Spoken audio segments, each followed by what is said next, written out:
Hello, everybody, and welcome to the Humpday Hangout, broadcasting live from Berwyn, in a Berwyn basement bungalow. Is there anybody here? Is there anybody here watching along at home? We got a good show for you tonight, and I'd like to introduce our first guest right now, Tony Morrison, who plays at the Friendly Tap once a month. We're going to bring him in. There he is. Oh, there he goes. What happened to Tony? I hope everybody's doing okay. I'm going to start tonight with a Charlie Parker tune entitled Yardbird Suite and do a quick rundown of it on my bass unaccompanied. Here we go.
Thank you. All right. Charlie Parker, you say, right, Tony? Charlie Parker, yeah, I think from about 1949. And you perform at the Friendly Tap every... Last Sunday. The crowds have been great. The bars, the drinks, great.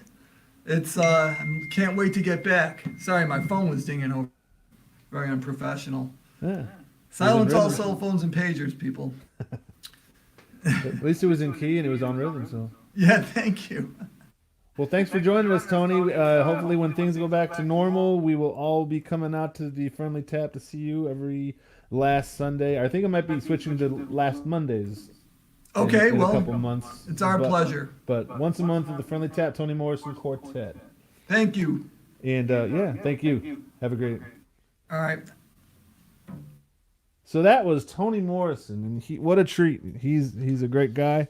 My name is Ian Leith. I am the host of Booze Day Tuesday that takes place at the Friendly Tap every week, actually, every Tuesday. And we've been just adjusting here to this new life of being bunkered here in our... for me, I'm in a Berwyn bungalow, bunkered in the basement, banging on the box guitar and singing songs to myself and my teddy bears and my cat and the dogs. I got a song I'm gonna sing right now. It's a little bit of quarantine based, but we're gonna try to kick the evening off. I have a lot of special guests tonight on the Humpday Hangout, so please stick around. We got guests every 15 minutes or so, and we're going all the way to 10 o'clock. And so settle in. Grab some popcorn. Let us play in the background for you, folks. We're all in this together.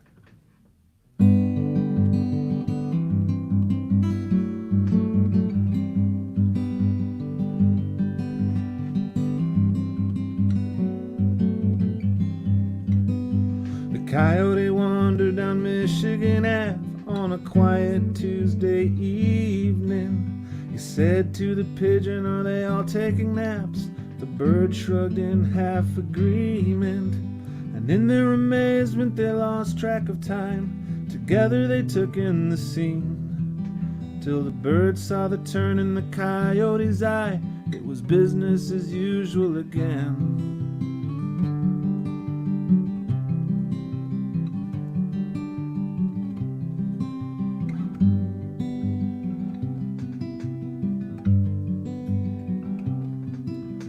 Pigeon returned to his penthouse abode, where his little family waited. You wouldn't believe it, but I think the world is gone and deactivated. That's all good, but what about food? Will it be enough to scavenge? My darling, as long as I have wind in my lungs and under my wings, we'll manage.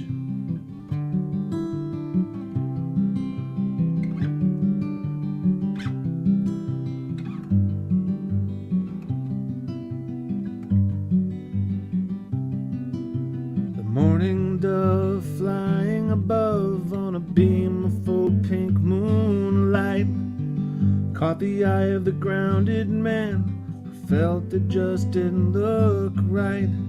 Dealing with change and new beginnings has always been a challenge, but just hang on a little longer and feel serenity of balance.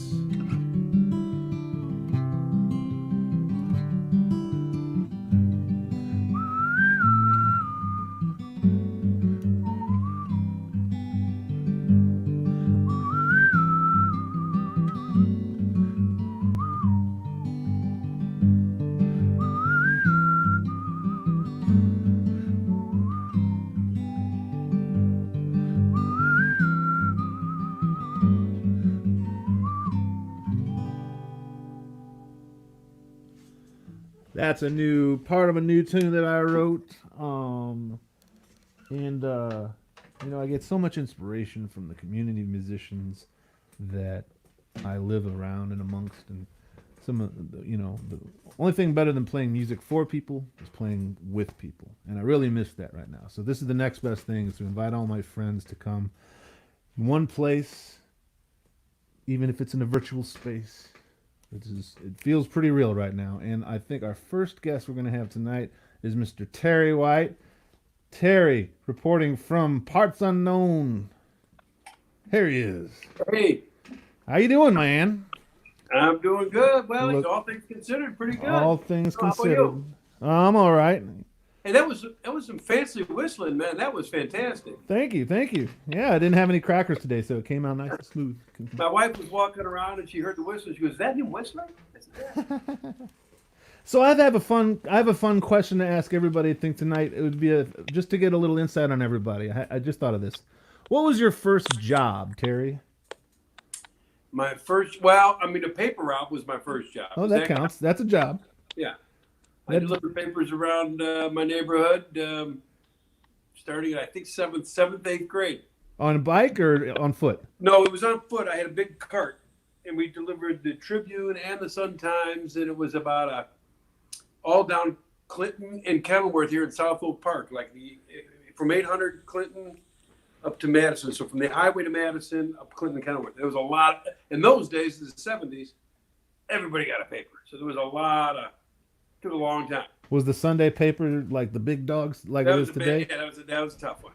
You had to stuff them, so you had to spend an hour before you actually delivered, stuffing them, putting rubber bands on stuff. I used to get in trouble, though, because every once in a while they'd have these stuffings, and once in a while, just throw them in the garbage. Yeah. And I'd get complaints, from hey, where was the local... There's a local thing I didn't pid in there or something. My coupons or whatever.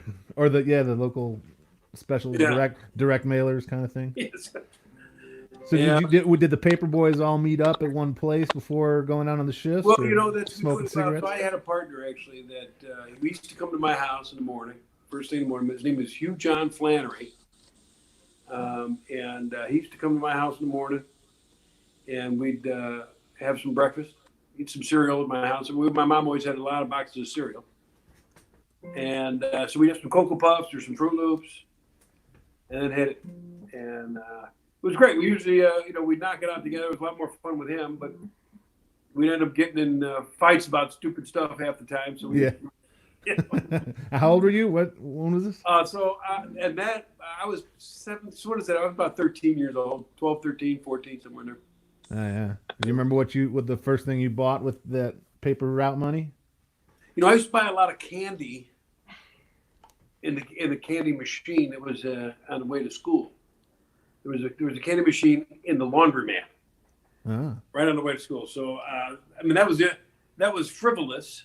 The only thing of substance, but I used to buy records. I used to go up to Bell's Hell, believe it or not. Oh yeah. And I used to, I spent a lot of money over there on buying records. That's really probably what I spent it on most. How much was the paper back then? The paper? Yeah. You mean how much did I get paid? No, how much was the paper? Was it like a nickel, a quarter, dollar? Yeah, probably 25 cents, maybe 50 cents on the Sunday.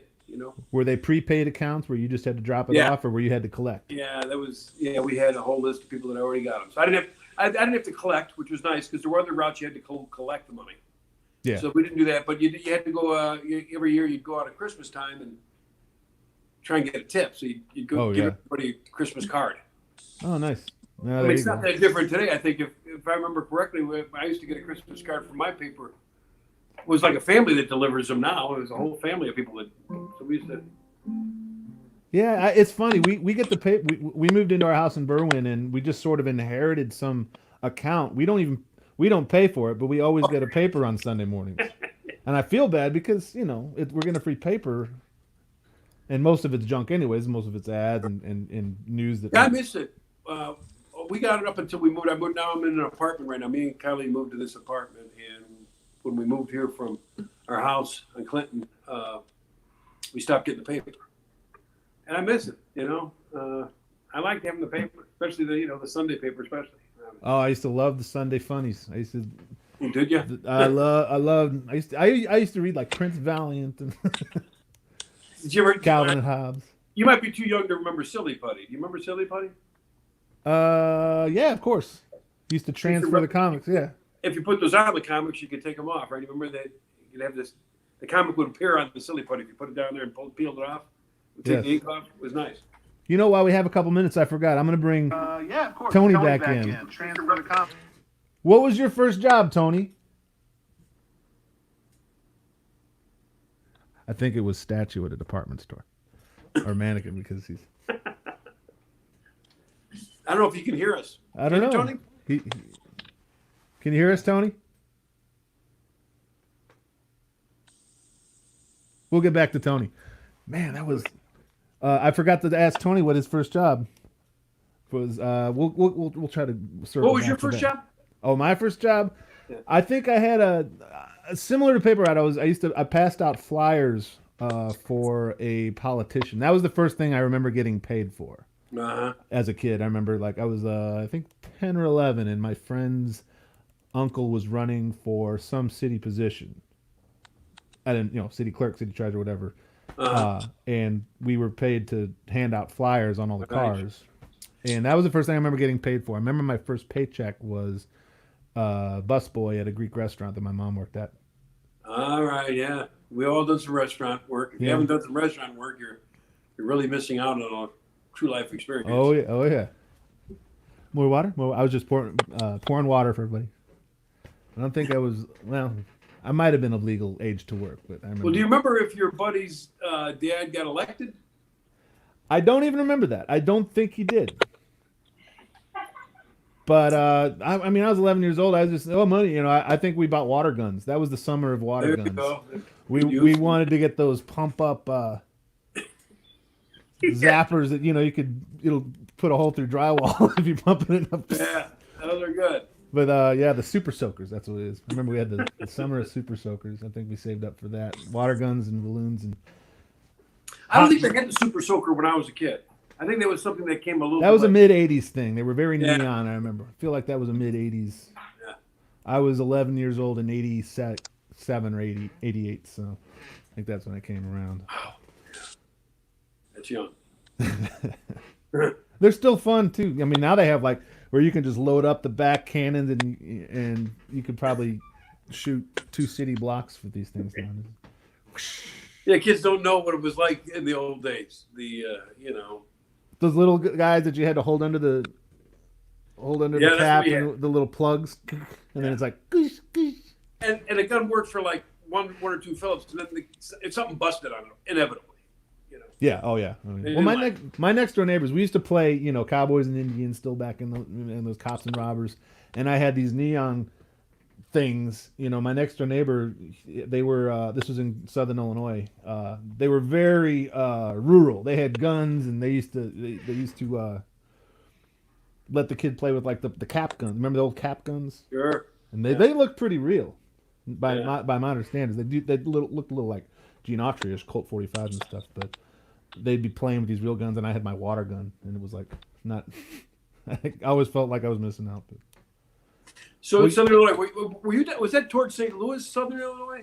Yeah, Granite City is just across the river from St. Louis, close to Edwardsville, and on the way to Carbondale, where I think you went to Carbondale, right? Yeah. We talked. We used to play over in St. Louis all the time, and so we got to know a lot of people. I think was it Belleville? Is that the town right over the bridge too? Is that? Yep, Belleville's the same area code as Granite City, 618 down there by it's Madison County. Well, actually, Belleville's a different county, but it's all really close to the east. It's called the Metro East. Illinois side of St. Louis is Metro East. It's Edwardsville, Collinsville, Granite City, right? Fairview Heights, Belleville, East St. Louis. I remember when we used to play on the Landing in St. Louis, and in St. Louis, I think the bars closed at like a normal hour, like 1 o'clock in the morning or maybe 2.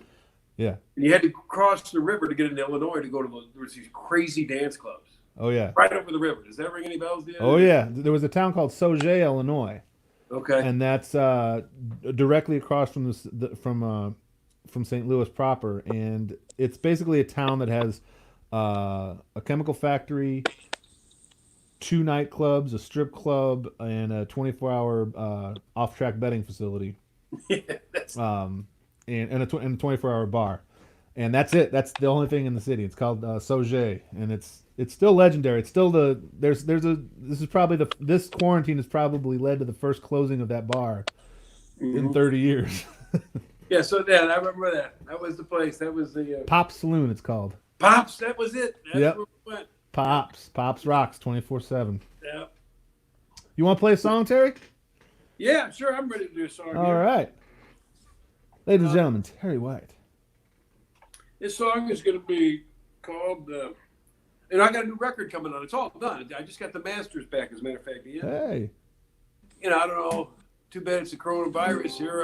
Is it a Terry White or is it a Cannonball? It's Terry White and the Loaded Dice, which is kind of the group I use at the Friendly Tap for the first Thursdays. Which it's basically the same guys as Cannonball, only there's always different guys that can come in. Like Rob Pierce sits in with us quite a bit. Chris Neville. Mm-hmm. So the Loaded Dice is really about 15 guys. You're kind of a loaded dice, but you know it or not. Ian. Hey, you're a dozen buzzing cousin. You're Yeah. one of the dozen buzzing cousins. You just don't know it yet. All right, take it away, my friend. Called 3 Nights in Memphis. I wrote this with Mike Graniak and Anna Davis and Paul Memphis. So I wrote it together.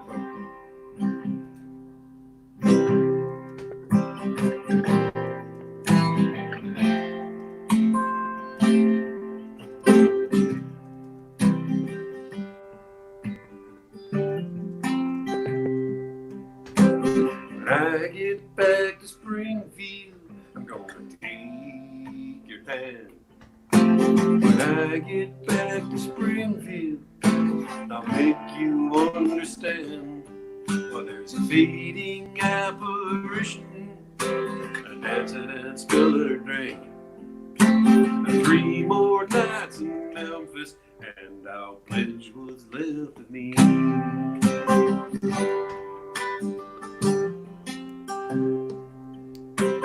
Thursday will be the worst of it. Sometimes it's just for pay. Friday's not much better than knowing what I didn't say. Saturday, oh Saturday, might as well be a year away. 3 more nights in Memphis, and I'm asking you to wait.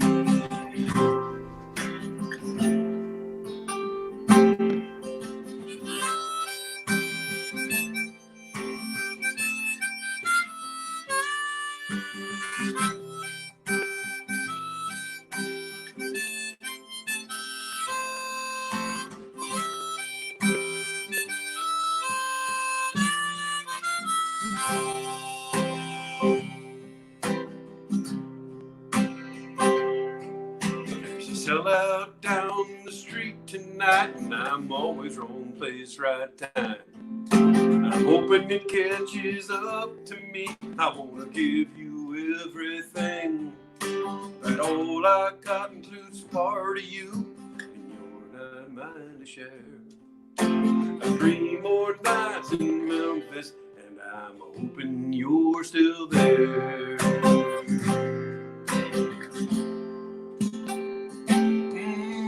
3 more nights in Memphis.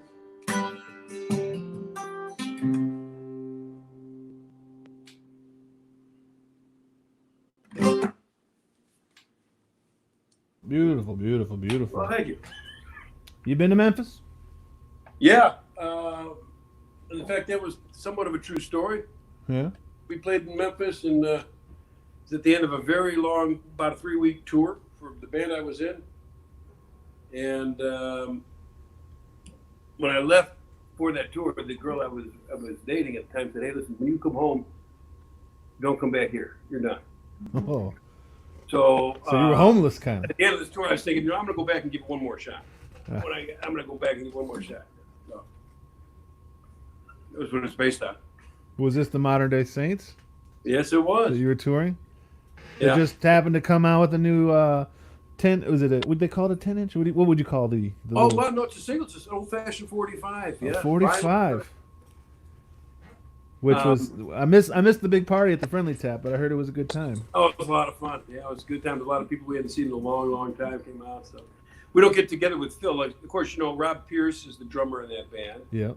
Kevin James, which a lot of people know from the Yellow Hammers, is the bass player. Yep. And me, and then Phil Bear, who lives in Minnesota, but he was the lead singer in that band. And that was, we played around Illinois, and then we moved out to LA eventually.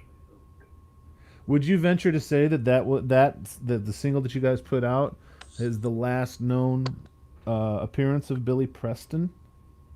Oh, on record? On record? Actually, it is in that it's the last thing released by him, but Probably the last thing released. he recorded with us in 1991 in LA.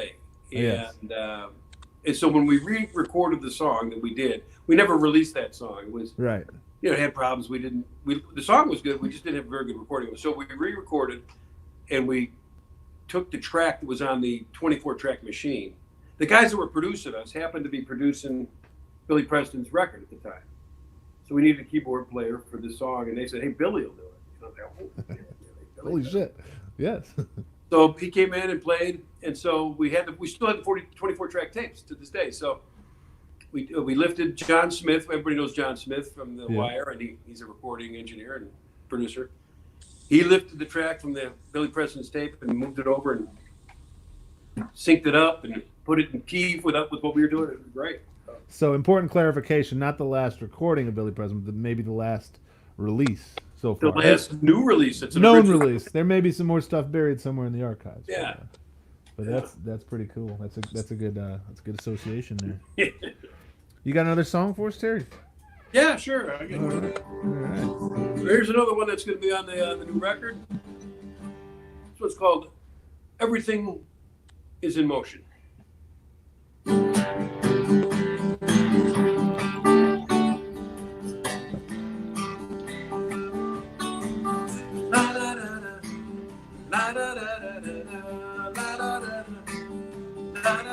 Well, she meets him on the bridge of the Ashland station. They watch the trains coming, they watch them leaving, delaying their departure to different destinations, obscuring one another like two planets that are passing now, and everything's in motion.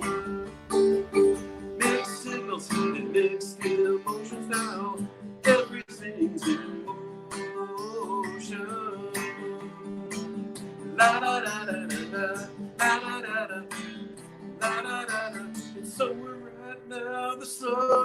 rising. Somebody's hoping, someone is compromising, and some can see the stars or the moon 'cause she eclipses. The whole world stares as she briefly kisses, and there's everything's emotion.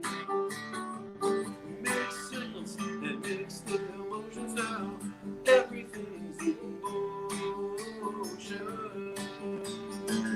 La da da da da da da da da da da da da.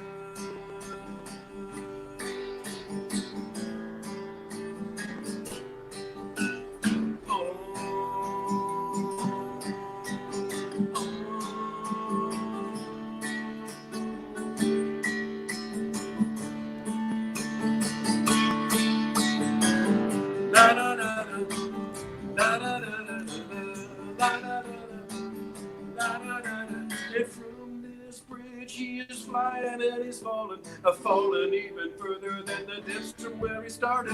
And tears stolen from sweet desire and dereliction. Celestial bodies there about the world is spinning, and now everything's emotion.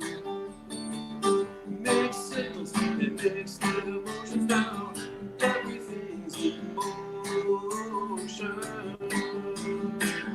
La da da da da la da da da la da da da la da da la da da la da da la da da.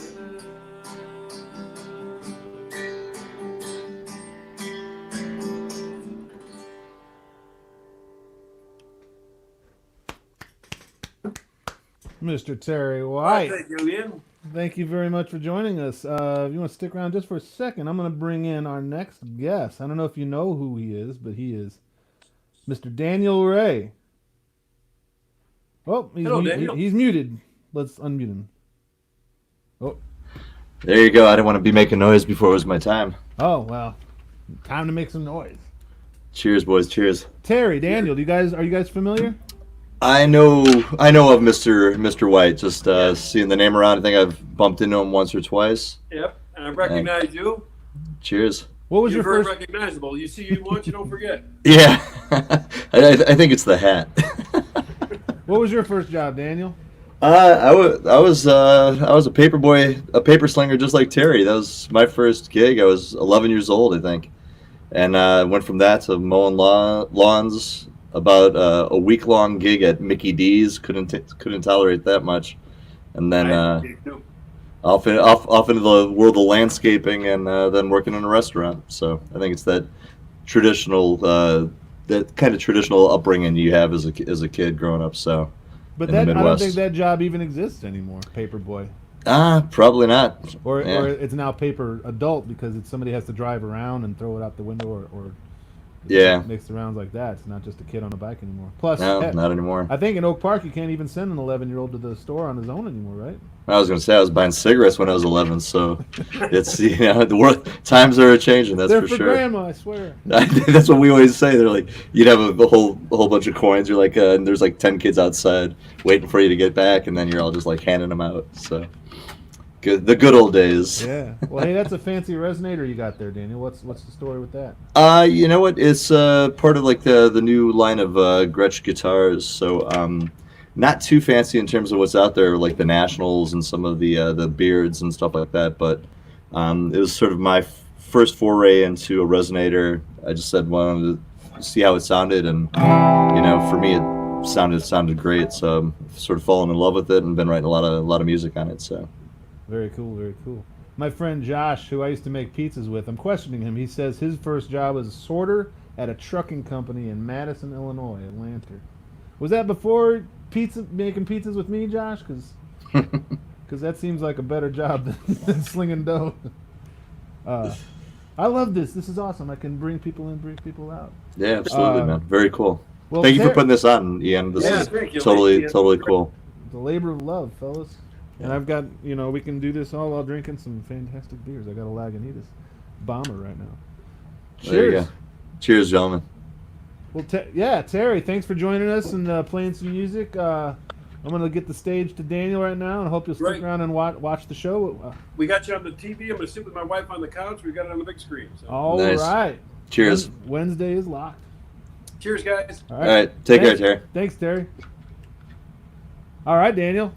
Can't wait to hear you play. I think I've seen you at the Friendly Tap a couple times. You run a bluegrass jam, correct? It's not me actually running it. It was a continuation of the bluegrass class that Jeff Burke taught last summer. Okay. He did a couple weekend seminars, and then after that, he did did like an 8-week class. And so after the class, there was just a group of us that just really enjoyed jamming. For me, it was my introduction to bluegrass playing and playing with other people and playing songs that I've never actually heard before. So that was a really, really cool experience. And a handful of people in those initial classes, we just sort of dug what we were doing, and we tried to get together a little group and keep it going on Wednesday nights. So we had a little good run on Wednesdays at right before open mic at Friendly. So Yeah, and then we got the big interruption. yeah, absolutely. Now, what's your connection with you toured in Eastern Europe? Well, no, I'm actually I was actually born in Eastern Europe. So I was born in the former Yugoslavia. We came over here. I was Dobar dan. Dobar dan, kako ste? So came over here in 1973. My old man, we grew up in Northwest Indiana. He worked in the steel mills. Moved to Chicago in 1973. We came over. In 1993, moved to Chicago. And my senior year in high school, I started a band with my brother. He was going to school up in Milwaukee. So I was a senior in Munster, Indiana, and we started a band out of Milwaukee called the Guffs. And then we played we just actually celebrated the 30-year anniversary, but I'm a 4-stringer in that band. So I play bass and write some songs with my brother, and then a little bit of backing vocals. And then in another life, I was actually, I taught, so I was a professor. So I taught abroad over in Prague, and that was the connection with that recent Eastern European, the Prague live stream that we just did. Okay, so, okay. Yeah. I was wondering, because you seem to have friends over there. I didn't know if you spent some time over there musically or otherwise. So Yeah, never musically, but came from a So what did you musical teach? family. I taught international studies and American studies, American history, those kind of things. Oh, nice. So I was at the American Studies department at Charles University in Prague. Wow. Yeah. So How is that teaching American history to non-Americans? very interesting, a lot different. I mean, they're very eager people. They all spoke very well, really good English. So it was we taught all the classes in English, and they're very eager people. But the format and the requirements were just completely different than what we would normally do here in the States. So it was pretty cool. Yeah, very interesting. Did they already have? Are they raised already with sort of a cursory knowledge of American history? And yeah, I guess there was after World War II. I guess they were under Nazi occupation, and the U.S. was one of the first into the Czechoslovakia at the time. So they have a absolute love for everything American culture. They're big advocates of being, very pro-American just in terms of their stance internationally, in terms of politics and stuff. So yeah, they had a really good understanding of everything American. They would sit there and quiz you on things, and hey, did you see this movie? This band? What about? And just crazy, cool, obscure stuff from things I'm going. Yeah, I sort of know that, but let me check. I can't say. So I used to work on cruise ships, and on cruise ships, there's a lot of workers from Eastern European countries, Czech Republic, Bulgaria, Lithuania, Latvia, all those, Macedonia even. Yeah. And my roommate was from Bulgaria, and he said rock and roll is what tore down the wall, basically. Yeah. Was end communism. He's like, economics, whatever, but we wanted rock and roll. So because we bonded very much on like all the Slayer and AC/DC and Metallica. It's like, it's like our folk music over there. I'm like, that's such a trip. Yeah, I think it was rock and roll and Levi's. That's sort Levi's. of what emancipated the Eastern Bloc. You can't stop it. No, not at all, man. Not at all.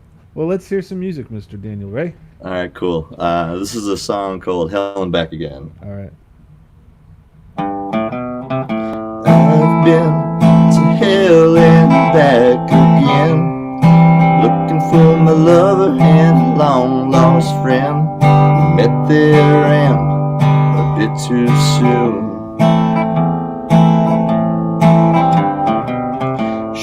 left my home at 21.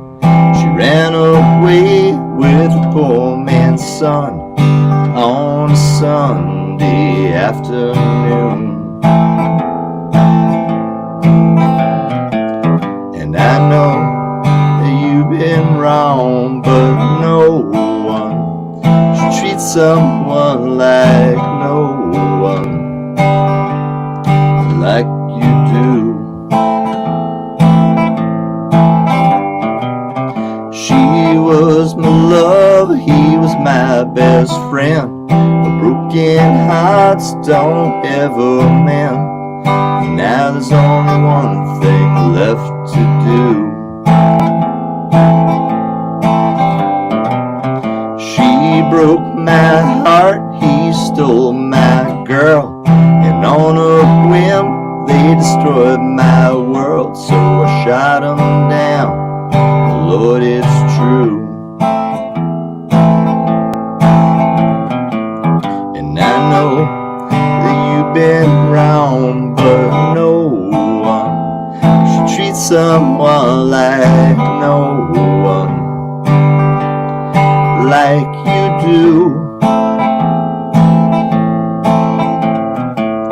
And I know that you've been wrong, but no one should treat someone like no one like you do.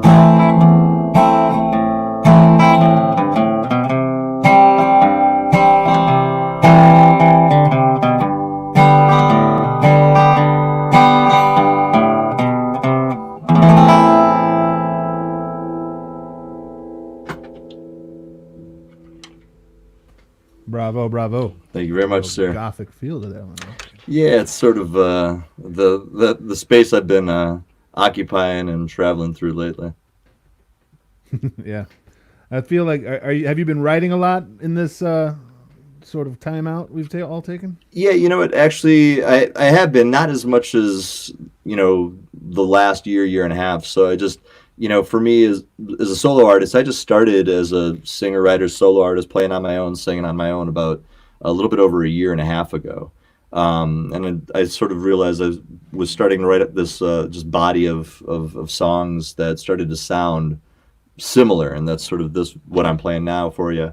And then it wasn't until recently that I played my first solo show at the Friendly, and it was like on November 7th. So that was the first time I played. I played in Chicago, all over the country, in Illinois, but as part of a band. So this is just something I just started, and so I've been working actually on like just a debut album. So I put out 4-song EP called Livin' Low. I put that out at the beginning of March, and now we're just mixing the last 6 tunes. And then I'm gonna put that out as a whole album, hopefully in the next 2 to 4 weeks or so, depending on how motivated my engineer is. So and and going through that. So you know how that goes. Yeah. I too am in that boat, just trying to stay motivated right now and disciplined, and let's make the most out of this time. Oh, absolutely. There's a day doesn't go by. It's like part of the daily ritual is a cup of coffee, sit on the couch or sit out on the back porch, pick up a guitar and just sort of warm up the fingers a bit. The idea is just they're coming, fast and furious, but it's just, you know how it is with a song. You get a little idea and then you really got to sort of sit down there and sort of really focus on it. And yeah, for me, a lot of it too is, I'm not by any stretch, I'm not an accomplished guitar player. I do what I do and I think I do it well, but for me, it's like where the lyrics, I think, where I really try to put that art into the lyrics and stuff. So yeah. A lot of times just coming up with that one phrase or that one, how does that fit with that melody, depending on what came first, the melody or the lyric. For me, it's usually the melody comes first, and then I've got to sort of put those little pieces of lyrics together, try to create a coherent story and see what happens with it. So a lot of different factors steer the song. Oh yeah, that's for sure. So that's. I like to mix up instruments because sometimes you pick up a new guitar. Or for me, it's like anytime I pick up a properly tuned 12-string. Oh yeah, that is super cool. Then you kind of hear a song, you kind of like release it from the instrument. You're like, oh, that sounds, and then you go down that path, and pretty soon, oh man, yeah. song. That's for me one of the coolest things. We were up rehearsing up in Milwaukee with our band. Like this was years ago, but somebody turned me on a little parlor guitar, and it was Nashville tuning. Oh yeah. And I've never played it. I never heard of the Nashville tuning at the time. And he gives me this guitar, and it just completely, I think that's part of what got me started with this, because I started playing a lot of these sort of A minor-y, Doc Watson-y type of tunes and traditional Appalachian dirges, which sounded just super cool on that little guitar. Sure. And for me, that opened up like a whole new world. I'm like, oh my God, I could do so much with 3 chords and moving around and moving up and down the fret. And that kind of thing. So it was that for me was a really cool thing, just sitting that, plucking that, and then also like a banjo as well. Picked up a banjo a couple years ago, and you're like, oh my God, that's a G chord. That is so cool. Yeah. Kind of thing. I could just stay on G all day long, which I can't do on a guitar. Right. So, it's a fresh voice. Yeah. To an old lyric. Absolutely, man. All right. Well, I'd love to hear another one from you if you don't mind, Daniel. Yeah, no, I'd love to, man. Thank you very much, man. Appreciate you having me. This is a new song called "Oh Annabelle."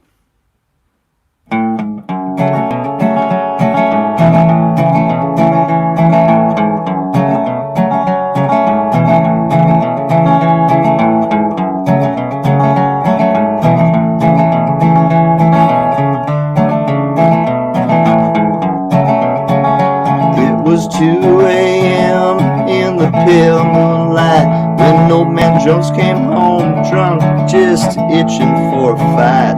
Said, "Dear Annabelle, you better run while you can before the devil takes hold of this whiskey drinking man."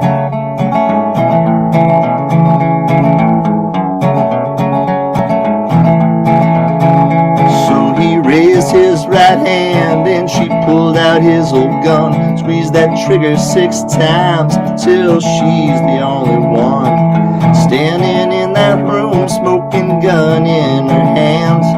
Sent old man Jones back to the promised land, singing, "Oh Annabelle, you were born a little angel, but you're living here in hell. Now it's time to run. You killed the devil's right hand, now you're an outlaw on the run."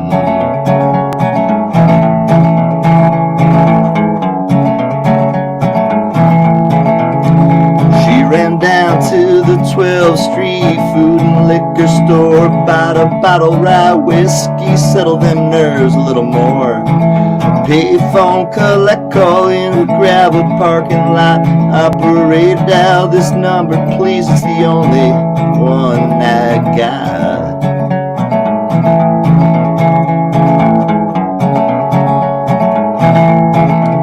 She's crying, "Mama, mama, please, please help me if you can. Just shot that dirty devil and whiskey drinking man.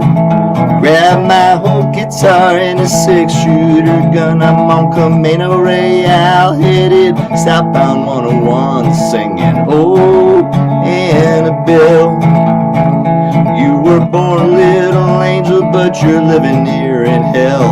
You are the chosen one. You killed the devil's right hand, now you're an outlaw on the run. Oh Annabelle, you were born a little angel, but you're gonna burn in hell. Now it's time to run. With that guitar in your left hand and your right hand, the smoking gun."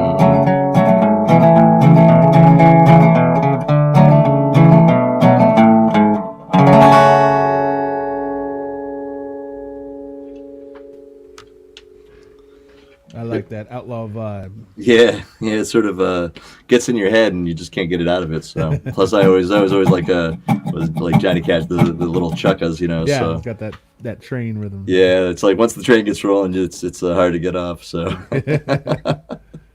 All right, we're gonna bring in our next guest, and then we'll have a little 3-way conversation for a minute. Miss Victoria Storm of Kettle Hi, guys. Strings. Yeah, hi. hey, how are you? Kettle Strings is it's one of our Thursday residencies at the Friendly Tap. Indeed. And Man, I'm missing it. I know. Are y'all missing it? Oh, missing it big time. Ah, Yeah.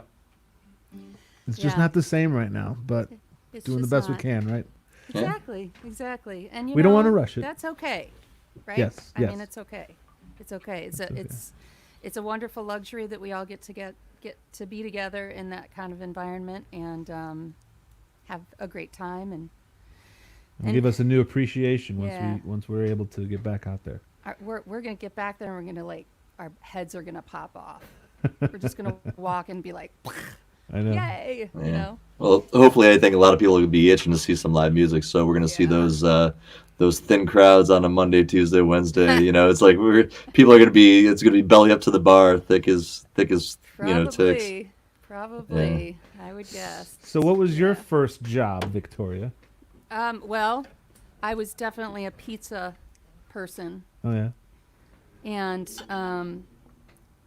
I was lucky enough to be on the hostess side of things. But it was a really busy pizza place, a very famous place called Buddy's Pizza in the Detroit area. Oh, And you're a Detroiter? Is Yeah. that what they call someone from Detroit? I guess, I guess. Detroit. Though there's a lot of people that have a real affinity to that. But I left so long ago that, I feel like I was a kid there, but I was never an adult there. Yeah. But I had a lot of friends that were in the music scene there, so they're the Detroiters. Yeah. I'm Detroit by rearing. But not Yeah. by- I was born in El Paso, but I moved away so young that I don't Yeah. consider myself an El Pasoan. El Pasite, El Paso, Pasolino. El Pasadena. Pasanino. Yes. Okay. Texas. Any of the above. Yeah. But yeah, I understand the relation there.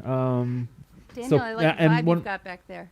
Yeah, it's It's very Friendly Tap-esque. Yeah, I think well, you do what you can with what you got. So right now it's not a lot. So a couple lights here and there, and some dim dying bulbs always works wonders for you. Yeah. It's cozy. Just the right Thank you. amount of twinkle. Yeah, there you go. Exactly. I've been told that my whole life is Dan. You just got the right amount of twinkle in you.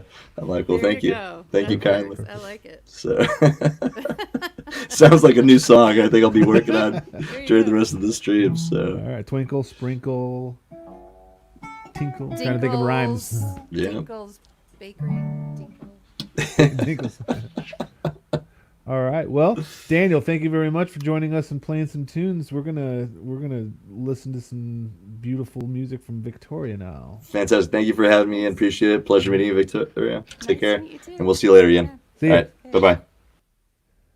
Oh, this is so funny, and what a Yeah. nice night. Yeah, I'm having Yeah. fun. I'm You're having a good fun. and- host. Yeah. There you go. There you go. I've watched you a little bit when you've been playing some of your solo stuff here and there online. I think I caught you at it's like midnight and popped on my phone. Ian Leith playing Facebook Live or something. Yeah, I keep And, all the strange hours. I figure. Yeah, might as well. Insomniacs unite. Keeping fun, keeping it going. There's no Yeah. such thing as time right now. Well, there's not. Unless, you're like some of us that are still gainfully employed out there.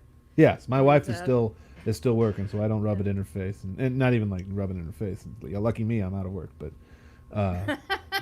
Yeah, for a little bit. but she still has to be responsible during the early morning hours and Yeah. look presentable for Zoom meetings and stuff, and she just comes in and shuts the door because I'm snoring too loud. So There you go. I'm having a meeting. There. Stop snoring. Yeah. All right, well I can't wait to hear you. Okay. Well, I figured I'd play a tune, an old Fat Swaller song. Ooh. That I think the first verse is totally like where we're at. Okay. Where we're at in these times, in that we're all on our own in our own respective environments, whatever. Something to Yeah. unite us all. Yeah. Okay. All right, take So it an away. oldie. Here we go. You let me know if it sounds good, or if any. It sounds tweaking great. All right. No one to talk with, all by myself. No one to walk with, but I'm happy on the shelf. It's behaving, I'm saving my love for you. I know for certain the one I love. I'm through with the flirting, it's you I'm thinking of. Ain't misbehaving, I'm saving my love for you. Little Jack Horner in the corner, don't go nowhere. What do I care? Your kisses are worth waiting for. Believe me, I don't stay out late, don't care to go. I'm home about 8, just me and my radio. Ain't misbehaving, I'm saving my love for you. Ain't misbehaving, I'm saving my love for you.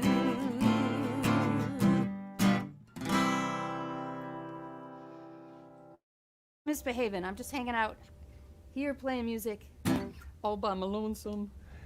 I only hear that song in Leon Redbone's voice nowadays Oh, really? because Okay. he does the version that I remember as a kid. Okay. Okay. Yeah. But that's Yeah. it's a good one. Fats Waller, huh? Yep. Fats Waller, 1929. That's an old song. Yeah, they're getting older. I was curious about that. How public domain's going to start working after. Right? Well, I think- Um, So what's the year? What's the change in the year? well, I feel like it used to be. 36, but no. Must be. I feel like it used to be 100 know. years, but Is it 100 I'm- years or 75 years? Somebody knows this. Somebody Somebody who's knows in our this. chat world should tell us how many And maybe years the is lawyers have 100. changed it all because we're getting into the era of like serious recording. You know, once Elvis's songs start coming available, Oh, yeah. Well, Nobody's he gonna- stole everybody else's anyway, right? yeah, people's estates and stuff. But you wonder, like, when you think about like classical music, Beethoven and Bach and all them, those are all tribute people. They're all paying. Of course. Are they paying anybody to use that music, or is it all just available?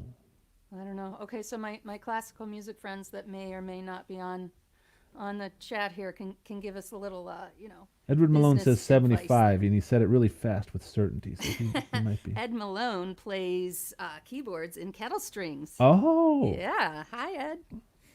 Amigo. Yeah, I see. I'm looking at the chat at the same time as talking to you, Ian, and some friends are giving thumbs up and. nice. Yeah, there's a lot going on here. I didn't realize producing all this was Yeah, you going to gotta be be like, jacked. yeah, you got to be like an octopus and jacked in all the That's different places. But that was lovely. I'd love to hear Yeah. another song from you if you got one. Well, I've got an original. It's Oh, very yes. different. This is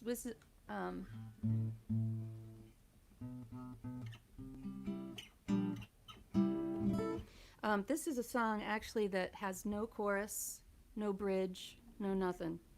It's kind of a flow of a stream of consciousness. Poetry to music, which is where certainly all good songs start. But the flow behind this is it's a song about saying goodbye, and in any good relationship, there's 5 stages of saying goodbye. Okay, the first one is I love you. Second one is please forgive me. The third one is I forgive you. The fourth one is thank you. And the fifth one is goodbye. Wow.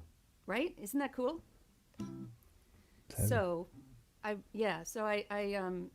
wrote a song based on that structure. So that structure was enough. I feel like I needed a chorus and a bridge and all that, First chorus, bridge, first chorus stuff. So it's five verses in flow. It's called Goodbye, My Love.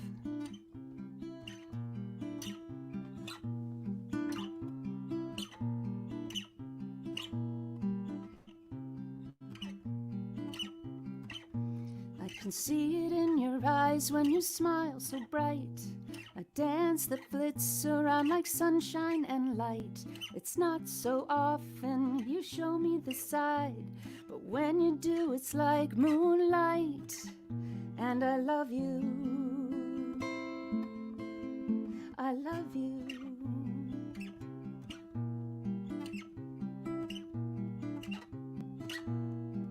Yes, I'm wrong a lot of the time on how to make you happy. Often I find I've forgotten things that matter to you. I'm wrapped up in my world, it's no excuse. Please forgive me.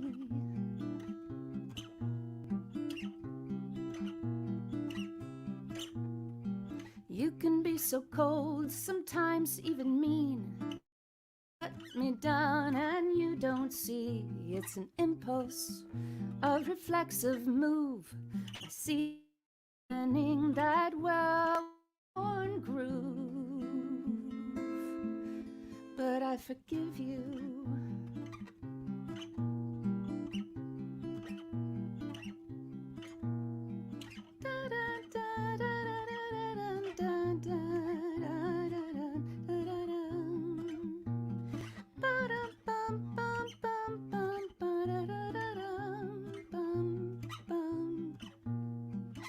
How can I say how grateful I am for this full life that I've had? The laughter and the love that's filled these walls. No pushing back the tears. I've felt it all. And I thank you. Thank you. Well, this won't be easy, you'll wonder why. But it's time to go, yeah, you can cry. You are with me as sure as the breeze. It hurts now, but even that will ease. So goodbye, my love. So goodbye. Goodbye, my love.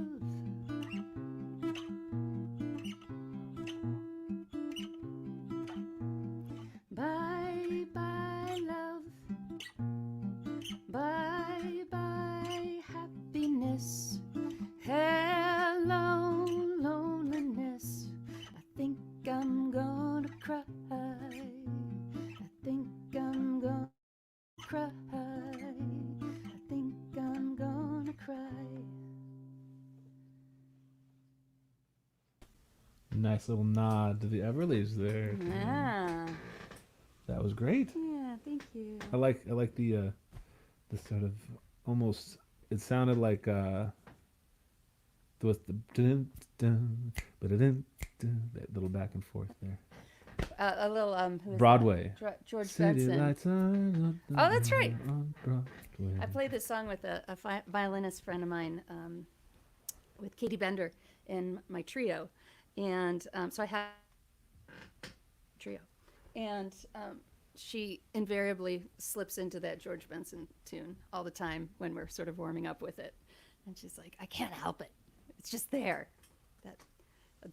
She goes, dun dun dun, wah, wah, wah. You know, Yeah. It's like, oh, she says, I'm sorry, I can't help it. I can't help Funny. it. Music takes control. Yep.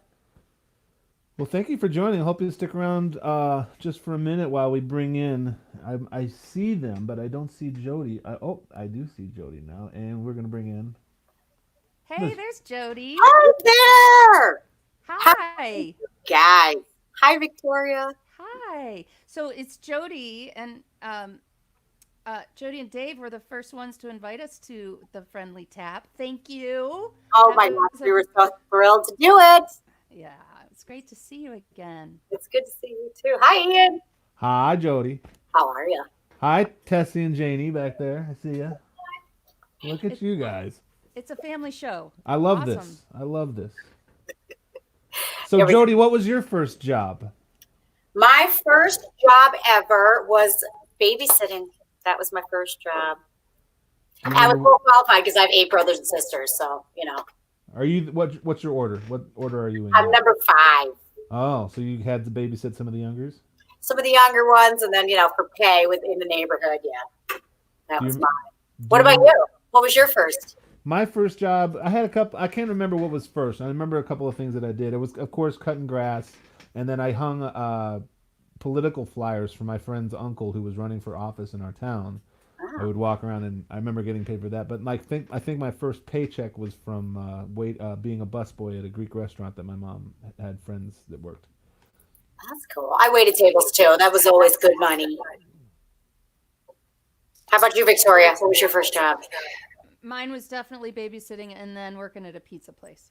Oh, That was the for me. That was the first job that lasted longer than like 2 months. I was a pizza maker for 4 years Yep. when Yep. in high school and college. I have a friend who made a living out of that. wow. Everybody loves pizza. He Yes, I was going to say it's a good started, perk. right. He started doing pizza in high school, and 20 years later, we're like, dude, get another job. But he liked it. He Oh. liked it. So Jody, are you on your phone or on a computer? I'm on a computer. Since this is a work in progress, I'm gonna see if this works. Okay. Can you click on your audio settings and disable audio processing? I believe it's under the camera mic function. If you go to camera mic and Yep, then got it. hit audio, Yep, and there's a box that says disable audio processing. got it. Click on that. I think that'll make a difference because your audio is a little choppy. See if this is going to work. How's that? Okay, so now you'll have to mute me. Oh, you know what? Because it's bouncing back. I will mute you until you perform. So here, I'm muting you now, Okay. and then when you speak, I'll unmute you. I think I can rock this.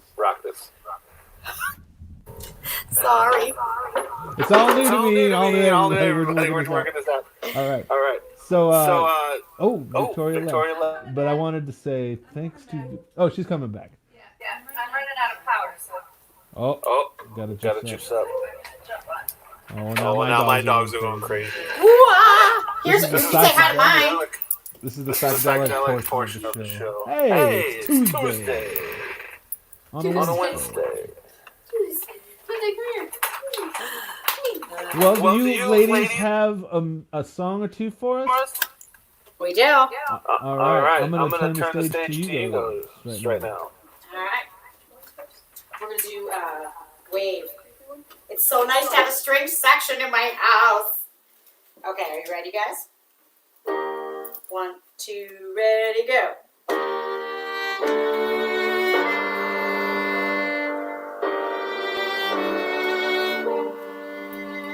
Like a wave rolling over me, like a wave rolling over me, and on the sand, staring hard at the sea, wear me down, pull me out just like a wave.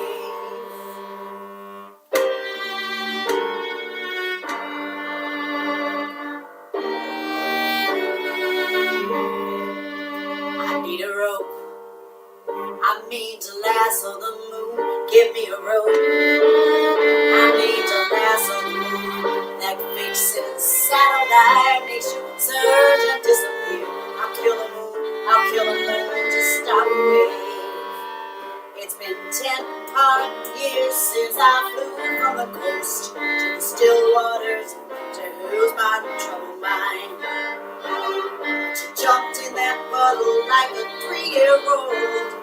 Now drown the world until the fire fills the sky.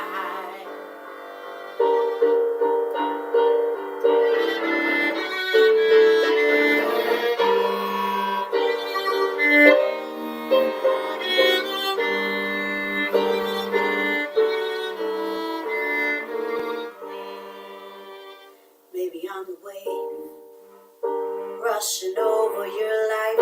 Maybe the moon is just my sister wife. Maybe you're running, but you're a million grains of sand. Can't stop the remember you running, but you're a million grains of sand, can't stop the moon.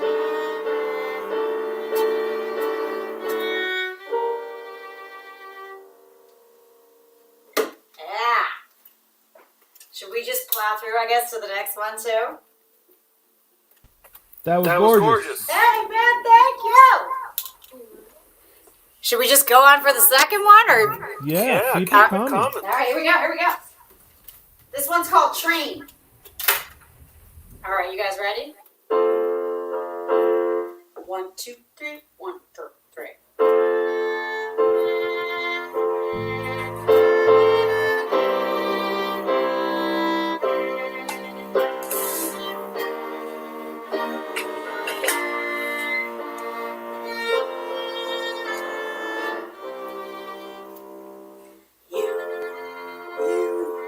You seem to give yourself to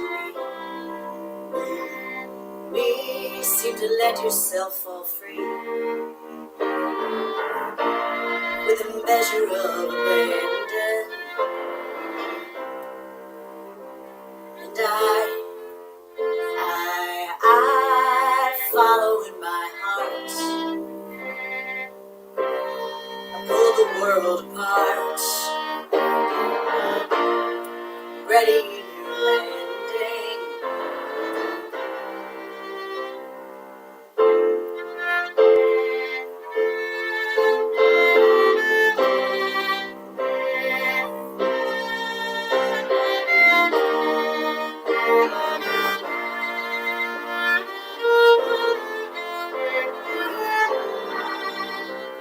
And I clung to you with all of my might. I reflected back the light,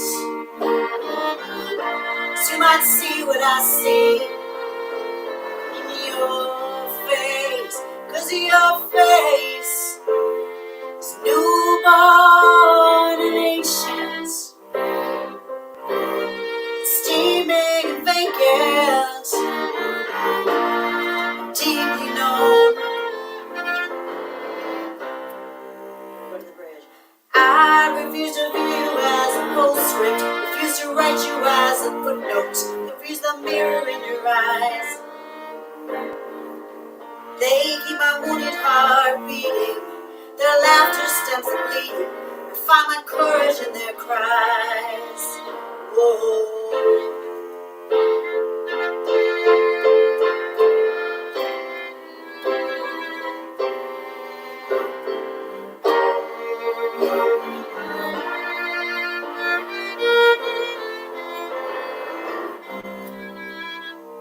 Now you get what you always wanted, to love me from a distance, to keep it neatly. And of course I'll carry on. I will speak to you in song, till there's nothing left to say. But no less, we are bound forever on this train, and we will always hold your pain till you're ready to come home. Yes, we are bound forever on this train, and we will always hold your pain till you're ready to come home. Back to the bridge.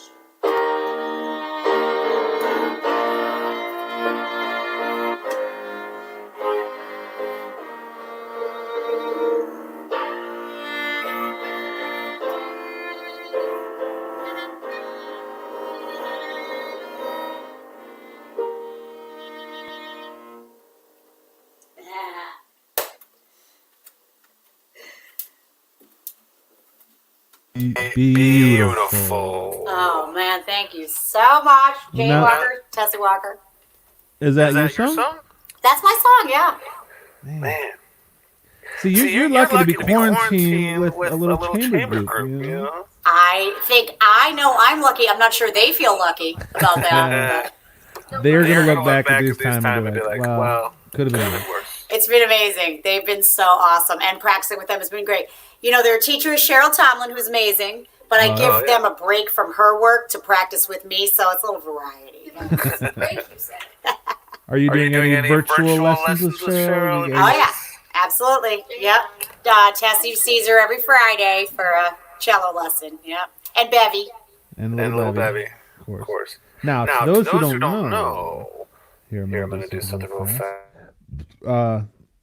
Jody is one of the hosts of the Night of 1,000 Stars that happens at the Friendly Tap once a month, and we miss that. Yeah. But we'll be back better than ever before you know it. I have wait. confidence. Yeah. And so what have you been doing to satisfy your musical demons or whatever in these times? Just playing with your band there? Playing with my band, and I've been writing a little bit because Jenny Bienemann doesn't ever let you rest, right? So I'm writing with Jenny a little bit, and yeah, it's a beautiful way to distract yourself from all the other stuff going on with the music. So it's been a respite, lovely. Yes, it's been definitely a time of reflection and growth, and also just learning how to live with yourself, kind of. Yeah, and your peeps. Yeah, I'm People. glad I like my roommates. Yeah, yeah, me too. Me too. I know. So we've got a great night.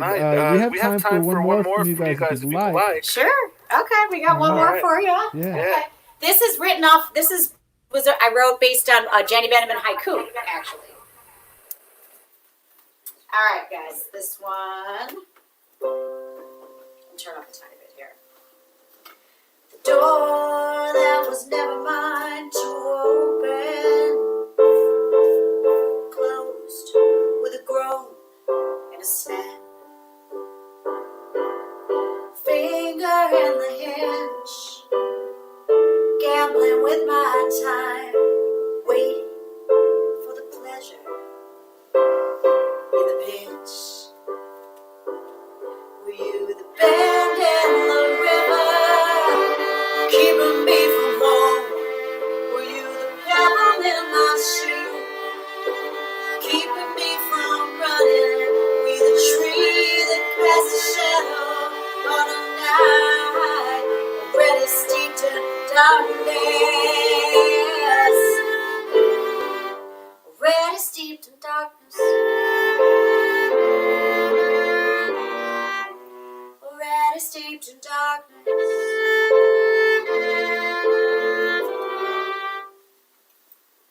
Running headlong into an iron door of no, not knowing, not seeing, not the same thing. A fool on a cliff. I'm gonna start that part again. Fool on the edge of a cliff, staring up at the zero in the sky, collapsing down. Were you the bend in the river, keeping me from home? Were you the pebble in my shoe, keeping me from running? Were you the tree that casts a shadow on the night already steeped in darkness? Already steeped in darkness. Already steeped in darkness.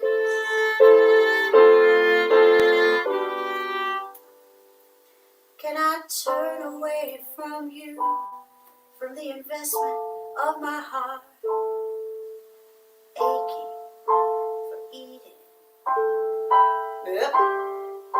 Acknowledge the false start Can I leave you in the garden upon your broken bench, or will I stay forever perched upon the edge? Were you the bend in the river keeping me from home? Were you the pebble in my shoe keeping me from running? Were you the tree that casts a shadow on the night already steeped in darkness? Already steeped in darkness.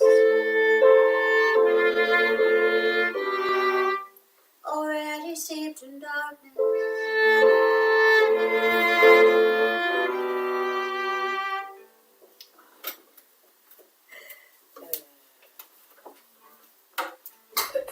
That was great, guys. Man, thank you, Ian. Thanks for including us. This was really fun. Oh, thank you for participating and playing with us here. It was awesome. Jane, Tessie, great job. Thank you. Amazing Walker family. I'll tell you what, we got it's better than TV, right? Yes. We've got a lot of friends that are going to start. Oh, look who's coming to join the party. It's Gary. Can you hear me? Unfortunately. Oh, really? I wasn't sure what to do when I said allow for a mic. You got a mic, apparently, so. Because I never get one. How are y'all? Usually get one. Gary. How are Sorry, you? Jody, we had to mute you. We have a little echoing problem on your end. But Gary, you know Jody, you know Jane and Tessie. Do you know Victoria here? I'm not sure. I don't think we're I know your name, and I know you play music, and I think I've probably seen you. That's pretty much it. So there you go. That's all. That's been. Yeah, I don't agree, but yeah. Do you know our next guest? We're gonna bring in Tank and the Beez. Nice. With the dog out. Great. And let's one last time. Let's give it up for Jody Walker and the Walker women. I am sorry I missed you, ladies. Oh, next time. Beautiful. Well, your daughters, and I see a cello. Hello, cello. They were great. They were great. Yes. Nice. I'm gonna figure out this audio thing, so the next time we'll all have a smooth thing. That's awesome. All right. Thanks, Jody. You got it. All right. I believe the audio will be nice You now. just needed some headphones, I think. Yeah, but she was so far away with her. We'll figure it out. Well, how are you, Tank and the Beez? Brian and Beth Blankenship, welcome to the room. We're doing well. To How the are you? Humpday Hangout. Yeah. It's been a while since we saw you at the tap, but I know you do some teaching up there, correct, Brian? At the Friendly School? Yeah, I teach ukulele there. Yeah? So you play the big wood and the small wood, is what you're saying. Yeah. That's The biggest of the big. that's what they call me. They call me that's my Native American name is Big Wood Small Wood. Big wood, small wood. There you go. Well, thanks for joining us tonight. And Thanks for having us. what was okay? I've been asking everybody, what was your first job? I mean, babysitting, I don't know if that really counts, but like, I think after that, I was a camp counselor Oh yeah, for a summer camp called Wacky Wagon. that's fun. So that was some good times. How about you, And I Tank? my dad was a manager for a car dealership right there in Berwyn, actually, right there on Ogden Avenue. I was a porter for him for one summer when I was 13, and it was possibly one of the worst jobs I've ever A had. porter, that's someone who gets the cars. Yeah, yeah. Except when you're 13, you can't drive, so you end up with all the jobs that nobody else wants to do. Oh, That's Washing like I was machine. a bartender, but I was 19. Who hires a bartender at 19 years old? I didn't know what This the isn't even drinks were. legal. It was so Many bar owners, many. Yeah. It's like- and then I had to make things like old fashions, and I was like, Huh? "What the heck's an old fashioned in the first place?" I had no idea. Anyway, What that's was how- your first job, Gary? Wow. Don't want to hurt the brain. I worked at the Oak Park Bakery, and I had to clean up the kitchen, and it was just one fucked up job. And I mean, you're scraping flour and sugar, and I just said I was allergic to flour, and then I That was it. How many days was that? Day one? You said, you know what? no more than a 3 or 4. It's just The apron just came off. I was like, done. I'm gonna go work at a steel mill. I can't handle this bakery business. Yeah, yeah. All right. Well, I want to. Yes, Gary. And before you guys start to perform, let me just ask a quick question. How many people can be on this at one time? We can have up to 6 people, I believe. Okay. I mean, we got people in the pocket, or like this is it? Well, I didn't want to surprise anybody, but we can, for example, bring a surprise guest, Mr. Robin Bienemann, who's just kind of watching along. Hey, Robin. Look, he's like, I think he was having some soup earlier. I think he was. Yeah. Those were tater tots. Oh, he's going to be joining us later on, and we also have on the wings. We have Pete Cimbalo, who's going to be joining us later too. Oh yeah, hello, you guys. Just saying that. What up? Talking heads. Yeah. Coming right at you. Cats. Kitty cats. All right. So that's a team. We're going to see Pete and we're going to see Robin later. Right now, we want to hear some music from Tank and the Beez. So take it away. All right. Oh, thanks. We weren't going to do any originals, but since everybody else is, we figured we should throw one in. Go for it. So this was a song we wrote, I don't know, within the last year. Kind of around the family motto, but we thought it was appropriate for these times of dealing with pandemics and whatnot. Mm-hmm.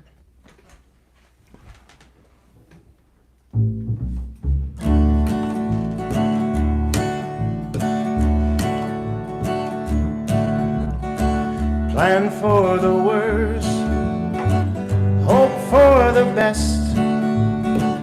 Don't you play your cards quite so close to your vest. Lay good tracks and your train will run true.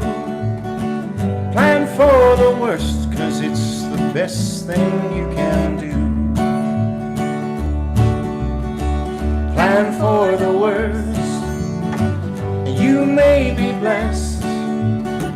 Take the eggs out from your basket, keep them in your nest. Ain't no telling what you got in store for you. Plan for the worst, 'cause it's the only thing to do. Don't you leap before you look.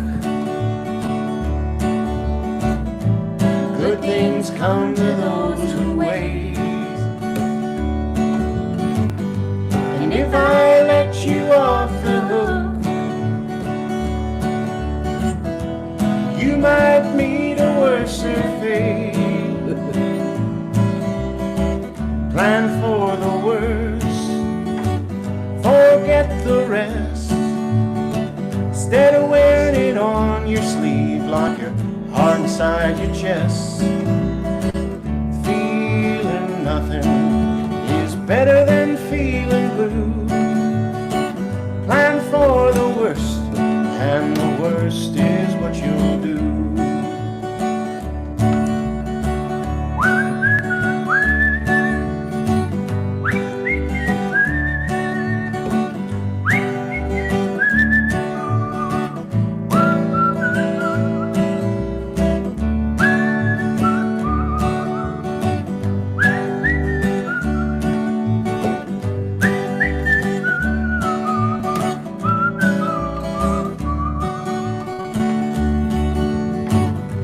Don't you leap before you look. Good things come to those who wait. And if I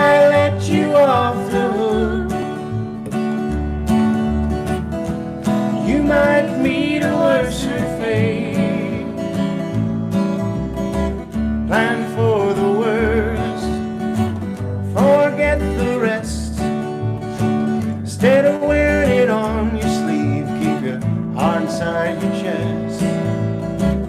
Feeling nothing is better than feeling blue. Plan for the worst, and the worst is what you'll do. It came for me, and it's bound to come for you.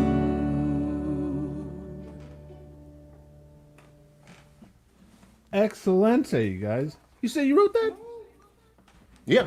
That's a really good song. Do you have a lot of originals? Do you ever do just original stuff? What's a lot? Enough to do a gig with? Because I've heard you many times. I've even played with you, and it's usually the old familiar standards. But yeah, we could do. I mean, At least a set. Yeah, we've usually done like one set, like an hour. Like we'll do like 2 sets of like our normal roots stuff, and then we'll do 1 set of originals when we do the original stuff. Very cool, very cool. Well, I'd love to hear another one if you got one, or whatever. You don't have to be original; it can be whatever. But I want to hear more Tank and the Beez. You want to do another original? Whatever you think. All right, let's do. Keep me on my feet. Yeah, what do you like? I don't know. How about that one? Sure. All right, this is a song right after Beth and I started dating. This is a song I wrote for her. Oh. There's a solo in here somewhere, but It's different every time. I don't know. We'll figure it out.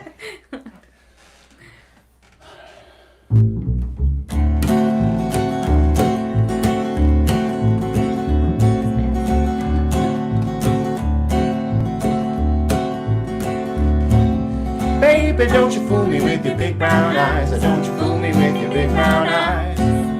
I can see the truth, but I believe your lies. Don't you fool me with your big brown eyes. I've been rich as a poor man gets when it comes to love, but I've been cheated once or twice. That's all I'm thinking of. Said, baby, don't you fool me with your big brown eyes. Don't you fool me with your big brown eyes. I can see the truth, but I believe your lies. So don't you fool me with your big brown eyes. I've been fooled so many times, and I've been hurt some too. But I believe those things you say because they come from you. Said, baby, don't you fool me with your big brown eyes. Don't you fool me with your big brown eyes. And I can see the truth, but I believe your lies. So don't you fool me with your big brown eyes.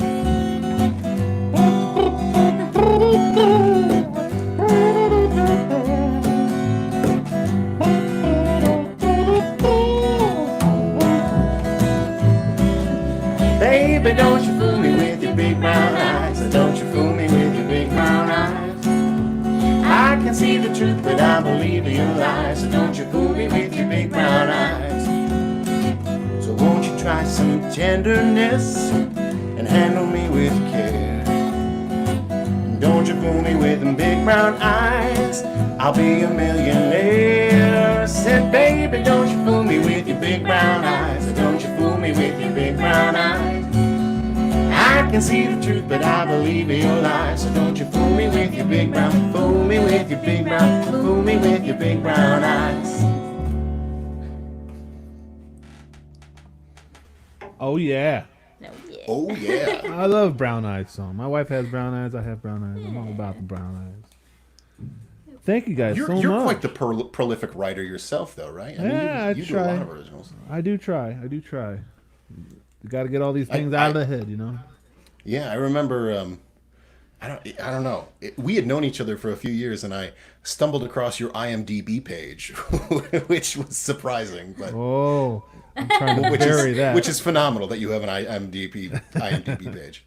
Yeah, in a former life, I was an aspiring mover and shaker in LA. Absolutely. Working on some movies and stuff. But yeah, that's funny. Well, is this the same Ian Lee? I'm gonna, if you guys don't mind, stick around just for a second. I'm gonna see the capabilities of it. We got a couple people in the wings. Let's bring our boy Gary back. What'd you think of Tank and the Beez, Gary? It was it's so good. I mean, I cannot sing and play bass at the same time. That's funny because neither can I. That's Plus, I can't sing because I think it's so awesome. Yeah. oh, thank And you. That's you guys one do upright great. player You guys- to your another. harmonies are- Yeah, your harmonies are tight. It's very, very good. Very fun. Well, thank you very much, Gary. Appreciate so that. much. You know, also, It's nice to finally get to talk to you. We've been Facebook friends, I think, for several years now, and Yeah, I we, don't and think we we've know ever how actually officially met in person. it So. is. Nice to meet you. I'm just But checking yeah, in. no, I'm, absolutely. Thank you. I'm going to surprise him, I think, but Mr. Matt Gandurski is going to join us later too. He's growing the best quarantine mustache of anybody that I've seen. Right. He's been doing Technically, Right. it's a reductive mustache. It was a beard, Oh, I so see. I haven't see. grown it. I've It's just scaled back. Yeah, It's letting it shine. I've ungrown the rest. Yeah. Let it shine. And our 8:30 slot is actually going to be Mr. Pete Cimbalo of Pie Eyed Pete and the Ike Riley Band, and he's joining us from his bunker in. Where are you living, Pete? I live in Libertyville. Libertyville, home of Adam Yeah. Jones and Tom Morello. And, Wisconsin. what was your first job, Pete? Very close. I was a caddy. Like Caddyshack? Like Caddy at Briarwood. nice. Yeah. All right, that's it. Was good tips back then? I want to know about your movie roles. Oh boy. I'm intrigued. Sorry, I know. brought it up. I don't. You can go to IMDb Ian Leith and see Sorry, you Andrew. might have a little chuckle at some Having an of them. IMDb page is better than having a Pornhub page, I guess. So. That was my next question. Did you have your clothes on in any of these movies? Oh yes. Okay. Not everybody on set did, but I did. There's one. I'll just come out and say it. I did work on Busty Cops 2, Nice.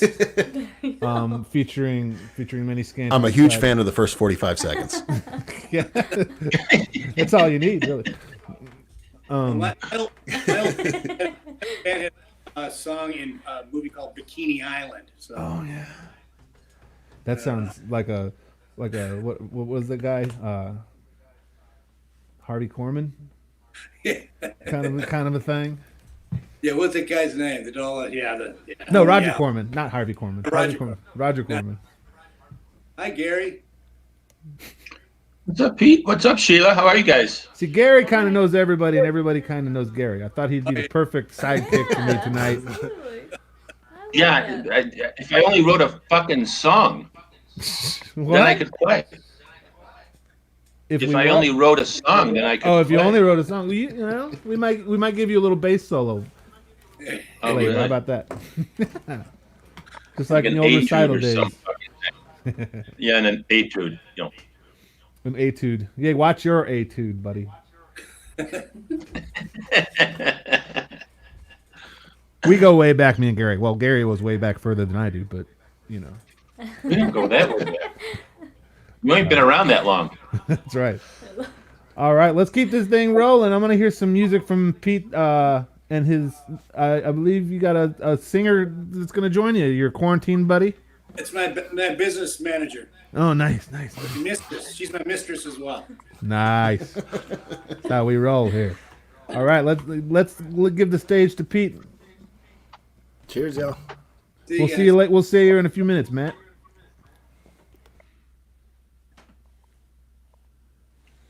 A lot of different. Wow, look at that.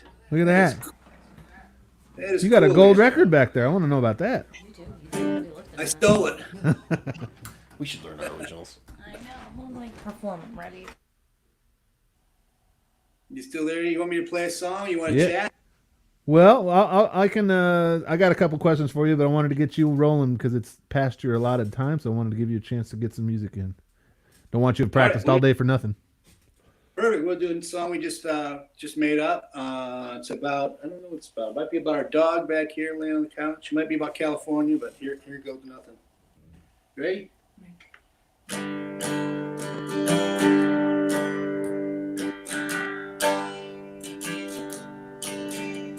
Bring me back, Callie, won't you bring me my wine? Bring me back, Callie, won't you bring me my wine? Sunny, it's out, yeah, the sun's gonna shine. Bring me back, Cali, won't you bring me my wine? My wine, oh yeah, my wine. My wine, yeah. All I got was this lousy t-shirt. So please do postcards, don't forget you're part of my dream.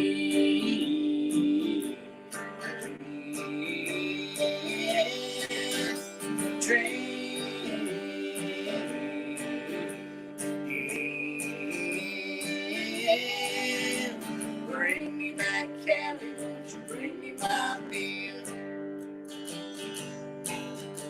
Bring me back, Cali, won't you bring me my beer? My eyes are heavy, but my head is clear. Bring me back, Cali, won't you bring me my beer? My beer, oh yeah, my beer. My beer, all I got was this lousy t-shirt. So crease the clothes, can't forget you're part of my dream. My dream, my dream, my dream, my dream, my dream. Andy Davis, here it goes.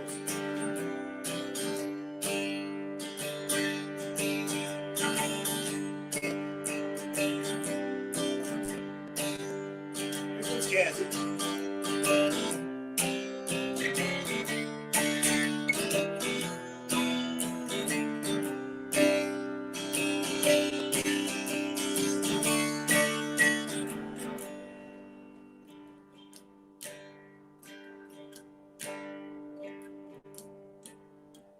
Bring me back, Cali, won't you bring me my wine?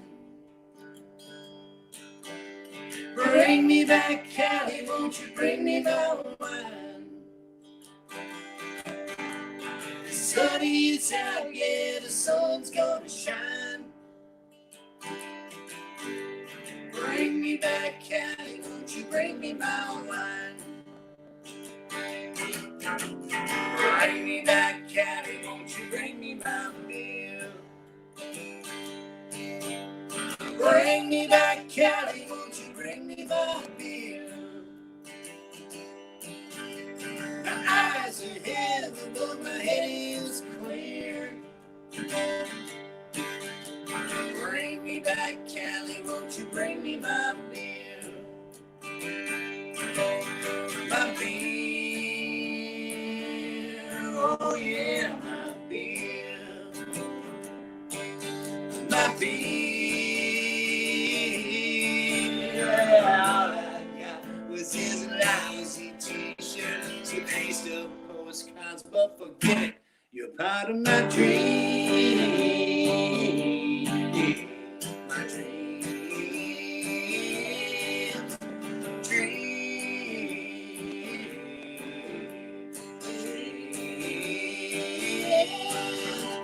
bring me back, Cali, won't you bring me my wine? Bring me back, Cali, won't you bring me my wine? Bring me back, Cali, won't you bring me my wine? Bring me back, Cali, won't you bring me my wine? Bring me back, Cali, won't you bring me my wine? Bring me back, Cali, won't you bring me my wine?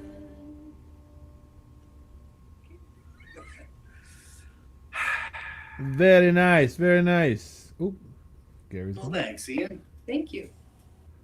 Were you So- drinking some Bonitas as well? Yeah, I'm drinking the bomber of the Lagunitas WTF Wilco Tango Foxtrot. Good. I A got the pill. multi-robust jobless recovery. I got the The pills. pills? You got the nice pills. Mhm. So yeah, I'm trying to give all the people who were going to play at Friendly Tap this month a little stage time, virtual stage time. Pete, you were going to do a Sunday matinee thing, I believe. last weekend or the weekend before, but Yeah, just Sunday.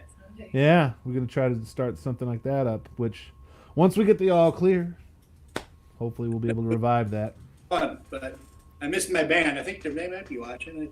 Hi, they're there. So you what are your musical projects that you got going? Well, I have my own band with my wife, and then I play with Ann's in every band. And Yeah. Kate Menard, Ed Sullivan, Jim O'Donnell, and then we just do this like string band thing, and then I play bass for Ike Riley. Okay, and that's you guys. Ike's based up there in the north, correct? He's in Libertyville as well. Okay. Yeah. Very cool. Very cool. Yeah, he's doing a night. He's been doing a great like Facebook Live show every couple weeks. Oh yeah. Check it out. It's really great. He does. Oh, I think I did with his kids. Yeah. Yeah. Pretty He's cool. got a nice setup, I believe. Yeah. It was pretty good. I watched a little bit. He stole my really nice mic, and he's using that. It's funny. His name came up. I'm going through a rewatching the Graveyard series. Oh yeah. Ron Lazzaretti's program that he put out. It's so good. It's so funny. That's Swayze. Yep, and Kristen Stolte. Yeah. Yeah. I know, But Ike did all the music for that, I believe, right? Yeah, yeah. So yeah, it's been a fun watch. I mean that's something that holds up against anything you got, any of those web series. It is, isn't it good? It's so good. It's so funny. You rotate your fridge. I love those There's guys. so many one-liners. Well, I'd love to hear some more music if you guys want to do some more tunes. Sure. And Sure. then, We'll do stuff a record. We have a record out. Here we got vinyls here. If anyone wants a copy, wants to purchase one, just give yeah, me plug away, plug all that stuff. yeah, man. Support your musicians, man. You go to the website. You can't get the vinyl or T-shirts anywhere, but you have to call me for that. But And what's your wife's name? I didn't say hello yet. Sheila? Sheila. Hmm? Hello, hello. You guys ever meet?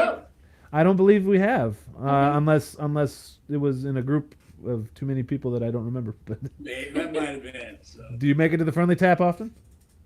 Well, when he goes. Yeah, yeah.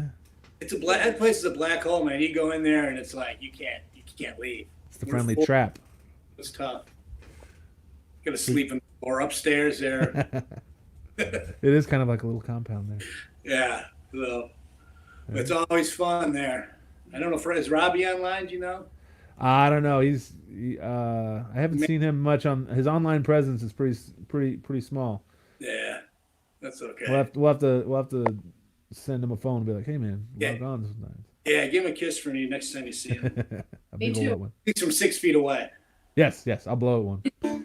Well, do you want to do that song? Yeah. All right, we'll do song. This is the name of our record is called Songs for Sunday, so we'll do that song. It goes a little something like this.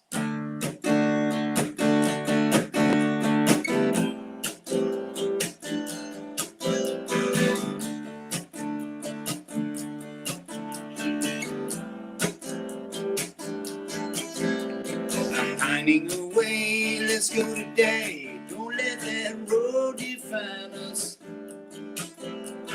Jumping back in, tell my friends I'm penning these songs for Sunday. Songs for Sunday, making my life seem all rosy red. Kick up some dust, try not to rust. The usual heart getting shorter. Tell all my friends I'm jumping back in. I'm penning these songs for Sunday. Songs for Sunday, making my life seem all rosy red. So ooh, what are you gonna do? Yeah, I'll be running away with you. Yes, I'll be running away with you. I'll be running away with you at any time. I'll be running away with you. Yes, I'll be running away with you. I'll be running away with you at any time.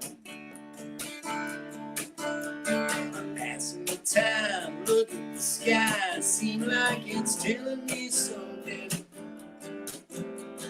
Feeling no dread, just call my friend. Adding these songs for Sunday. Yeah, the songs for Sunday make it mine. I can see them on rose red. And ooh, what are you gonna do? Yeah, I'll be running away with you. Yes, I'll be running away with you. I'll be running away with you. Forever and in time. I'll be running away with you. Yes, I'll be running away with you. I'll be running away with you. Forever and in time.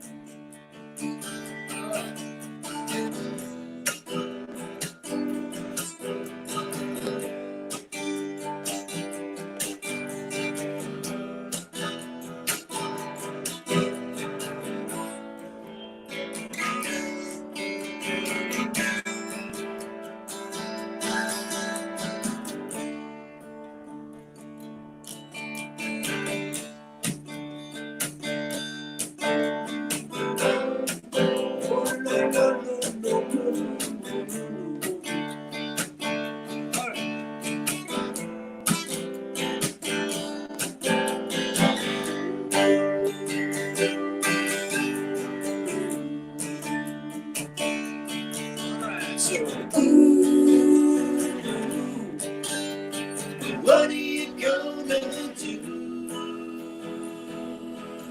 I'll be running away with you. Yes, I'll be running away with you. I'll be running away with you. Forever and in time. I'll be running away with you. Yes, I'll be running away with you. I'll be running away with you. Forever and in time. All right. And yes. Cheerio. Catchy. And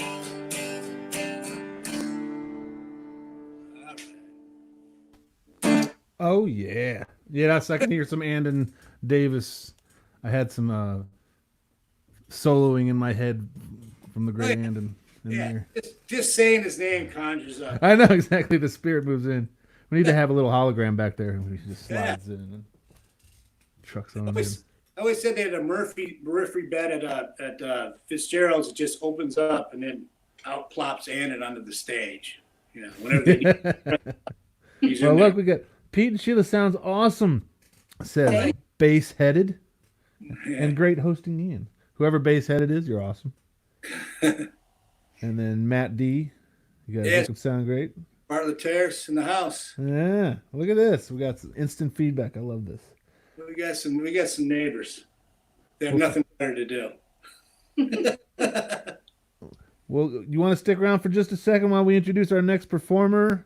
Absolutely. Thanks for doing this, Ian. I appreciate it. It's a blast. I love doing it. It's a labor of love here. And since we're representing Lagunitas here, let's. Oh yeah, you guys are actually keeping me alive right now. I appreciate that. Hey. Buying Lagunitas beer ensures that I may hopefully have a job to come back to when the pandemic ends. I've run out. I'm drinking Maplewood. Uh-oh. And I brought a stag just for Oh, Ian's sake. Stag. See, me and Matt, we have we share a love for a common certain Southern Illinois bar and beer. Stag beer. And the best tasting stag beer is at the Stagger Inn in Edwardsville. Yeah. It's on tap there. And I don't know if Pete and Matt know each other, but Matt is the host of the Lagunitas Songwriter Series that happens every Thursday. Right.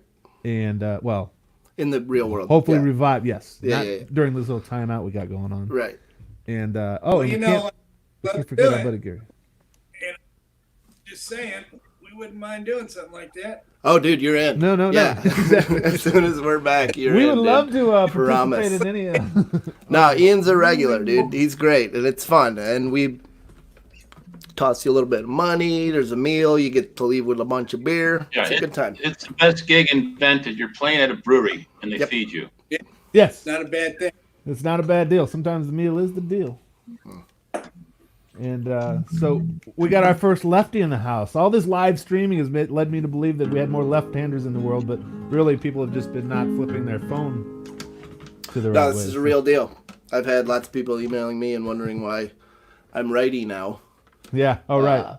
And why my poster collection is backwards, but this program doesn't flip the screen, right? So No, I look lefty. This is, I think this is the It's a real real world deal. as it is. Wow. True representation. you must have paid a lot for this. Pete and Sheila, thank you guys so much for joining us. So much. We're Thanks, gonna guys. we're gonna turn the stage That was over really to good Matt. stuff. Thank you. Really good stuff, guys. Thank But you. Cheers, you guys. but I do want to ask Matt, what was your first job? My first real job, I was a porter at a Cadillac dealership in Orland Park, Illinois. Oh, nice. That was Yeah. Brian Blankenship. Tank. That's what his first job was too. Was a porter at a dealer. I didn't know what a porter. right on. What's a porter? You drive cars around, which is funny because I was underage. I was 14. Yeah, Tank but- didn't get away with it. Yeah. But no, it was like, I don't know, car dealerships are a little world of their own. So there was a lot of like office politics. I don't know. It was kind of, I it was imagine kind of a all the- weird first job. I imagine all the salesmen feel like they're all like a bunch of mavericks. There was a lot of that. It was a Cadillac dealership, so there was some even- ego. There even was some more serious so. ego involved. Sold the Corinthian leather today. You know. A lot of that. Wash this spotless. I don't want to see nothing on it. Yeah. This guy's a good guy. Putting the 20 in your pocket. Yeah. Sir. Go fuck yourself. All right, let's give it up for Matt Gandurski taking the stage. Thanks, y'all. Cheers. See you, Good Pete. to see you again. Bye.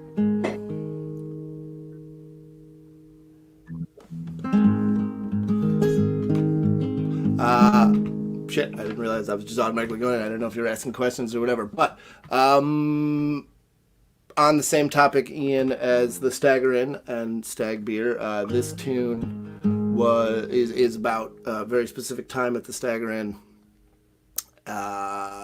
2000, I think I've narrowed it down to summer of 2000. Just this crew that kind of lived there, hung out there, worked there, and then a good buddy of mine who was a bar regular, older dude, who passed away this year, or last year, I guess. So this song is dedicated to him and about that time. Right on. As you can maybe relate to Yes. that bar. It's Summer called 2000. I was there. Yep. Here we go. Oop.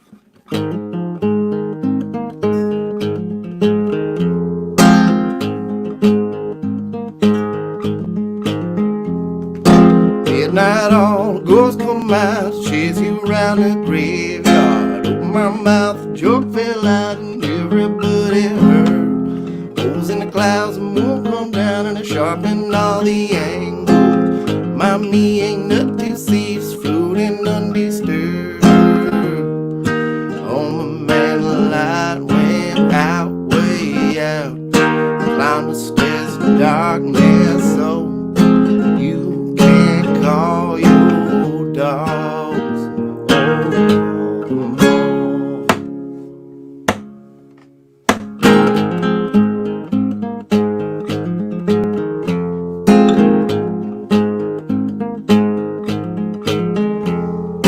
Midnight boy, that body come out and it chased me around the table. Laugh out loud, a little too loud, and everybody turned.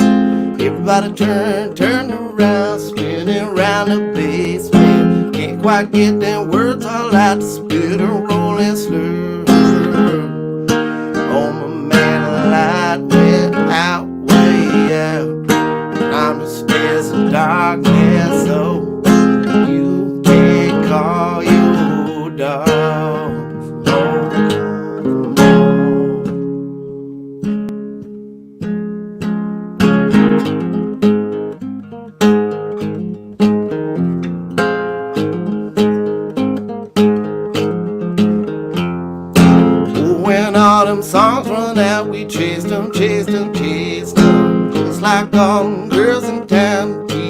at the bar.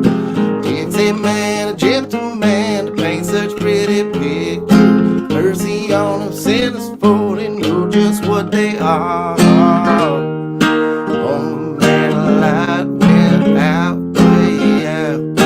Down the stairs of darkness, so you can't call your dog.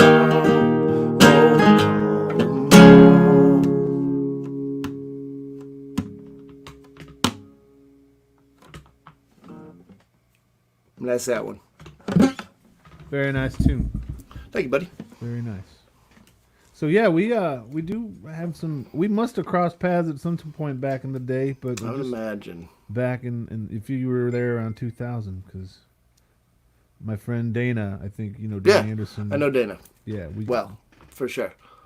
We spent a lot of time there at the Stagger. I mean, I spent a lot of time there before I was 21, even. Not to incriminate the Stagger Inn, but there is a very famous piece of folklore about me there, and something they found out about me after I had worked there for a while. One of those where they're like, "Wait, what?" Wait, what? Yeah, you guys. I've been seeing some of these old videos of you long-haired. Yeah. Yeah, I don't think that stuff's going to grow like that no more. Judging by this pandemic, it should be a little longer than it is now, so I'm starting to get worried. Uh-oh. Yeah, I think it's stopped. Oh, well. Yeah. The mustache is looking nice. That's where that's where I'm putting all my chips. So you do a 420 thing every day. You started off doing a John Prine tribute, and then it was a John Prine vigil, and then a John Prine tribute after he passed. I think when we were still, everybody kind of kept that like he's stable. It said he's stable. Yeah. Wow. So then he passed, and it was weirdly like not people I really knew latched onto it. It was like there's a John Prine fan club, and a lot of people started following my personal page, which is like I'd love for people to follow my music page too, but whatever. And it was really cool because then they were like, "You're gonna keep it going, right?" And I was like, "All right, new friends, new fans. All right, cool." Well, the one you had with your kids running around was gold. Ridiculous. That was gold. And that got a lot of views compared to the other ones. So what else you got going on in terms of musical doings online? I know you do some streaming here and there, right? Yeah, so every day at 420, I've been putting up a song, just a song, like something I like, whatever, it's part of my solo repertoire, or maybe something I'm learning or whatever. It's just kind of a reason to put on clean sweatpants and get in front of a camera, and do something decent every day.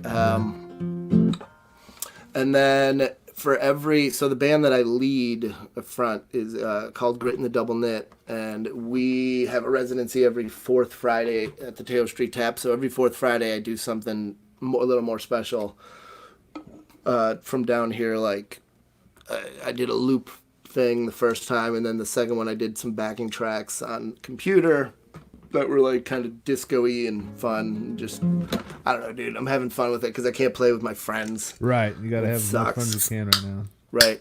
So I'm learning a lot about like, some of the music production software and shit like that. Like that's kind of fun. Just learning about all the streaming shit. Yeah. We all it's like probably boot need camp to do right that now anyway. For us musicians. Right. Learning how to do all this stuff. This is all a work in progress. So I got to thank everybody that participated tonight to help me understand this, and hopefully every show will get better in terms of video and audio quality and program and everything. And so let's hear one more song from you, Matt. Yes, indeed. Let's see here. Sorry, this one's not brand new, but it was written recently at the. Why does that look like that? There we go. This is the most recent one I wrote for the Lagunitas Songwriter Showcase, which was effectively the last one of those was March 12th. So I don't know that I've played it. I haven't played it out since.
life she chose.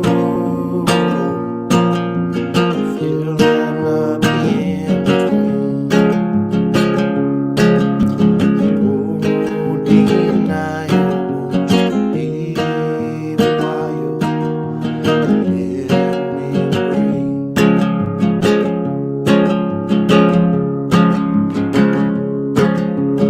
Senses only half a tale. All the rest is deep inside. Sleeping like a hungry ghost till it's woke magnified. Kids are sleeping sound stone. Silence leaves space to fill. Bickering, resentful tone. Everywhere peace and still. So go forever, let's go together. Let it breathe. So go forever, let's go together.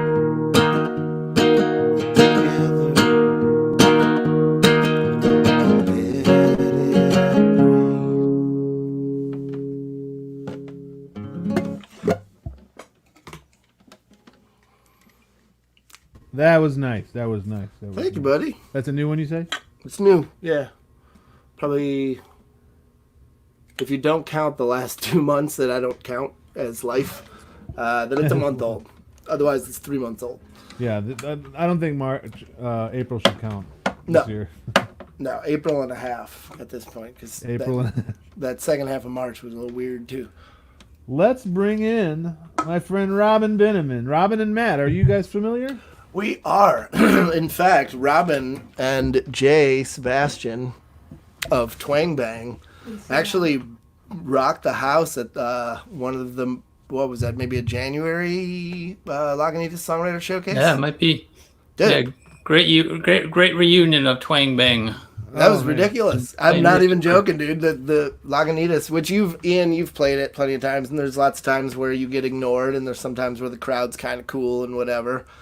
Dude, the place was bumping. There's for no Twang ignoring Bang. Twang for Bang. for all three of them. For Jay did a solo set, Robin did a solo set, and then Twang Bang played, and Yeah. brought the house down. It was wonderful. Yeah, that's some of my favorite tunes right there, that Twang Bang. We have a good time. So here's an interesting question for you, Robin. What was your first job? I heard you've been asking people that. I had a funny job when I think I was 10 or 11 years old, and some family friends of ours owned laundromats on the south side in kind of ghetto neighborhoods. And we went and sometimes they'd be out of town and we would go in with keys. We would go in with keys and we would go through every washing machine and dryer and take the coins out and put them in bags. And then you put them in counting machines. So man. Yeah, it was a lot of money. Bag man, I like that. That was a lot of money going through there. Lots Yeah, of for real, coins dude. in those days. Yeah, hundreds of. Back when the nickel dollars meant and- something? Yeah, it was probably a lot of nickels and dimes in those days. Matt, it's been I've been loving your John Prine stuff. And Thanks, dude. I've been enjoying watching your facial hair evolve over the past few weeks. Dude. It's Listen, a man, wonder.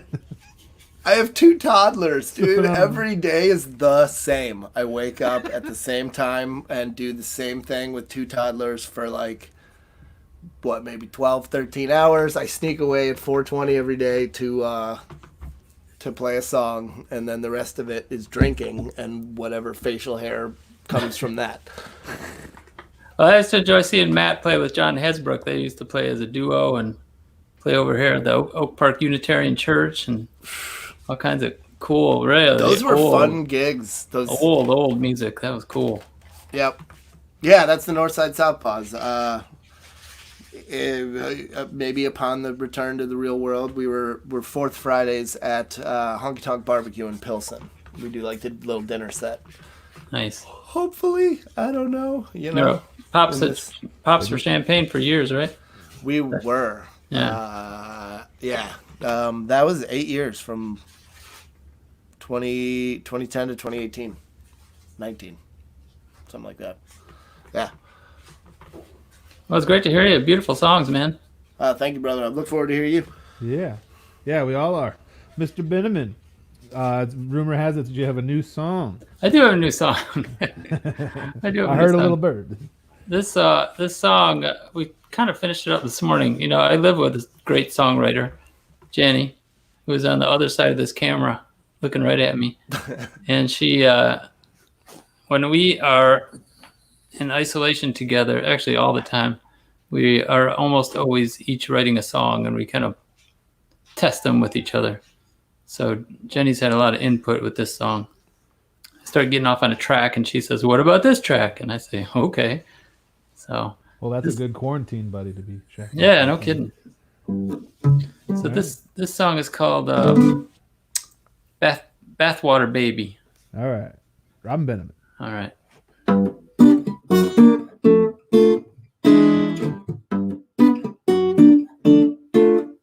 I get excited about my bath, but these bubbles at best have all gone flat. This tub will need to get refreshed with a brand new batch. Be so nice, I know I really oughta. I think it's time to replace the bath water. Bath water, baby.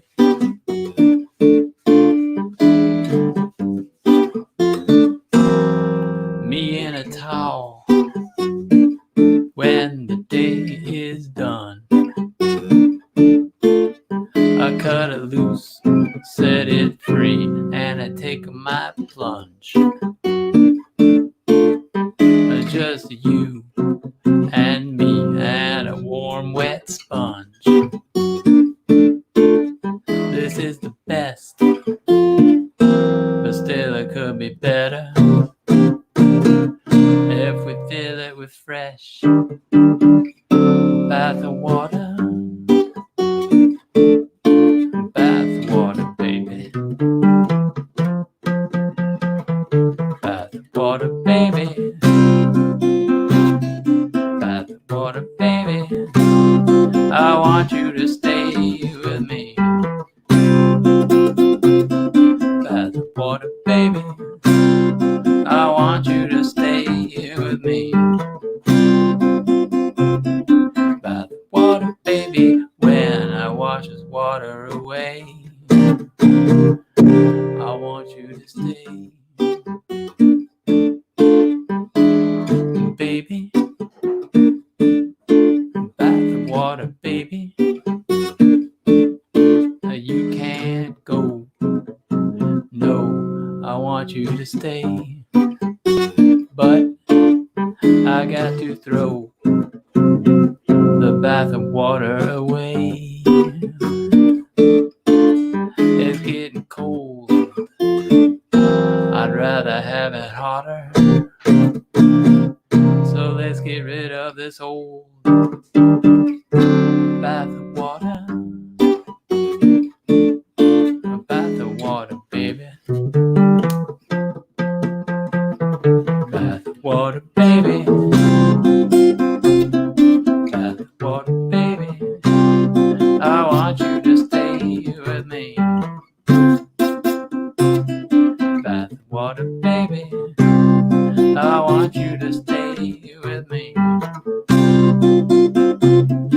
Bath water, baby. When I wash this water away, I want you to stay.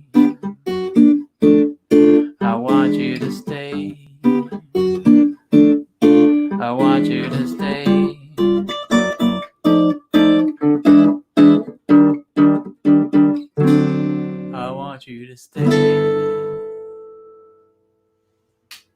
There you go. A song called Bathwater Baby.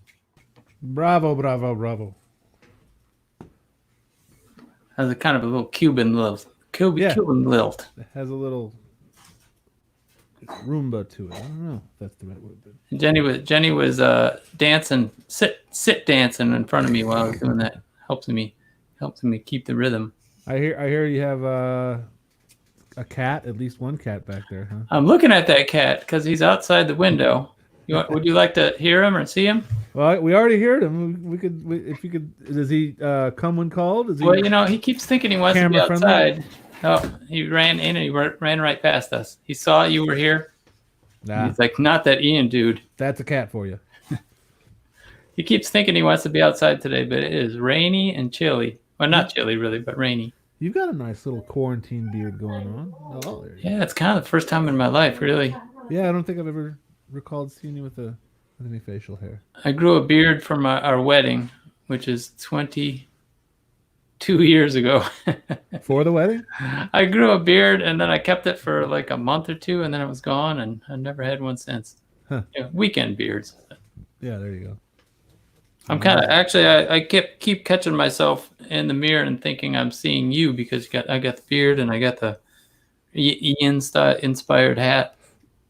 Yeah, I like to rock the skull cap every now and then. It's hard. I don't like with the headphones, but I'm just looking more and more like Ian every day as I'm inside. You poor thing. I like it. Oh, it's been a great show. I've been watching it from the very beginning. Almost everybody. I had a lot of my friends there. So it's the guests that make it what it is, and we got some Sure. good people. I know some good people.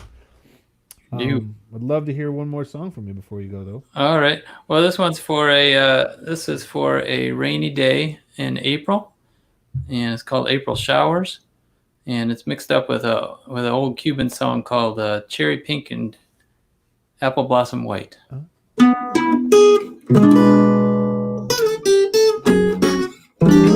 me start that again.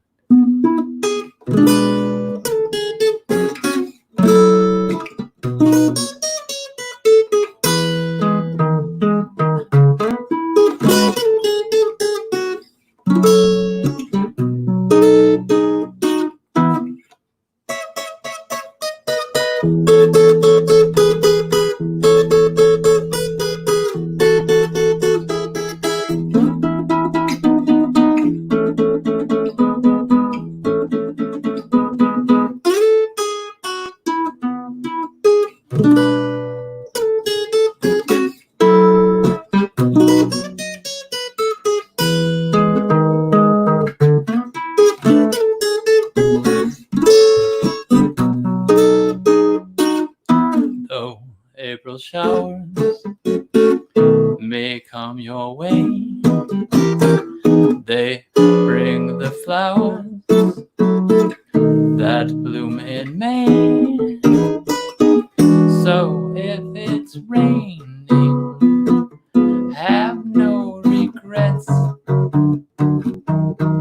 because it isn't raining rain, you know it's a rainy violet. So if you see clouds upon the hill, you soon will see crowds of daffodils. So keep on looking for that bluebird and listening for his song whenever April showers come along.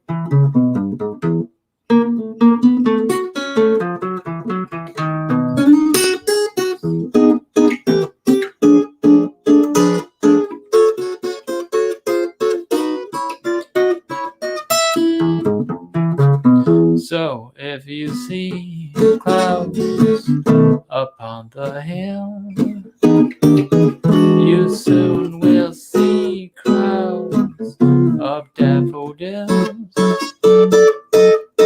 So keep on looking for that blue bird and listening for his song.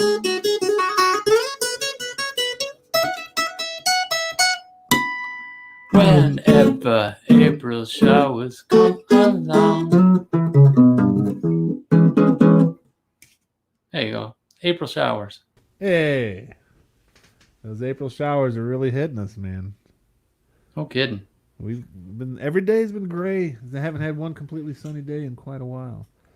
So Gray is our beards, Ian. That's right. Gray is our beards. And so Victoria is back. Whoa. Hi, Victoria. How are you? I'm great. That was just absolutely dreamy. Oh. Your Stop. writing is so beautiful, and man, the jazz with the humor and your melody. You're so good, Robin. Well, you're sweet. So are you.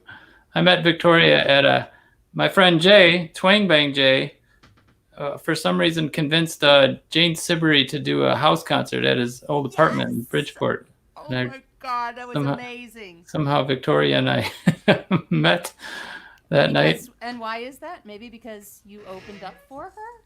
Oh yeah, I think we did. Yeah, we played a song or two. Yeah, right. Yeah, you played a whole set before that, and I remember she got up and she said, "Wow, that was really weird." Do you remember that? I don't remember those words, but yeah, she says, "Wow, that was really weird." Pleased about that. Yeah, it was fun. Well, thanks, Ian. Thanks for doing this. It's fantastic. Well, thank you. We had a 9:15 dropout, so I thought we'd just have a minute to just all chat and see what we can do here on this here platform. And I brought everybody up. Mario, Matt, and Gary on the bottom row there. You guys can unmute if you want to chat. Everybody say hello. Hello. Hi, Gary. Fun night. Hey, how are you? Oh, there's the echo. Who is that? I think it's you, Gary. That might be me. I'm the only one to probably change something. No. Oh, it might be. Here, I can fix it. I'm actually going to log off real quick. I'm going to restart my computer. I'm having some audio issues. Okay. We're such a professional outfit here. It's all a work in progress. I want to thank all of you guys and everybody else that performed tonight. This is the pilot episode of this little Humpday Hangout that I hope will continue on Wednesdays, every Wednesday. I think next week I'm going to have Naomi Ashley. She's actually streaming right now on her. She does every last Wednesday at Wire. We've been I've been watching you on the computer and watching Naomi on my phone. Nice. Going back and forth. Nice. Yeah, let's get all these devices rolling. Have any of you figured out how to play live with other people across? I think would this one work? Would this format work for that? It's almost there. Let me illustrate.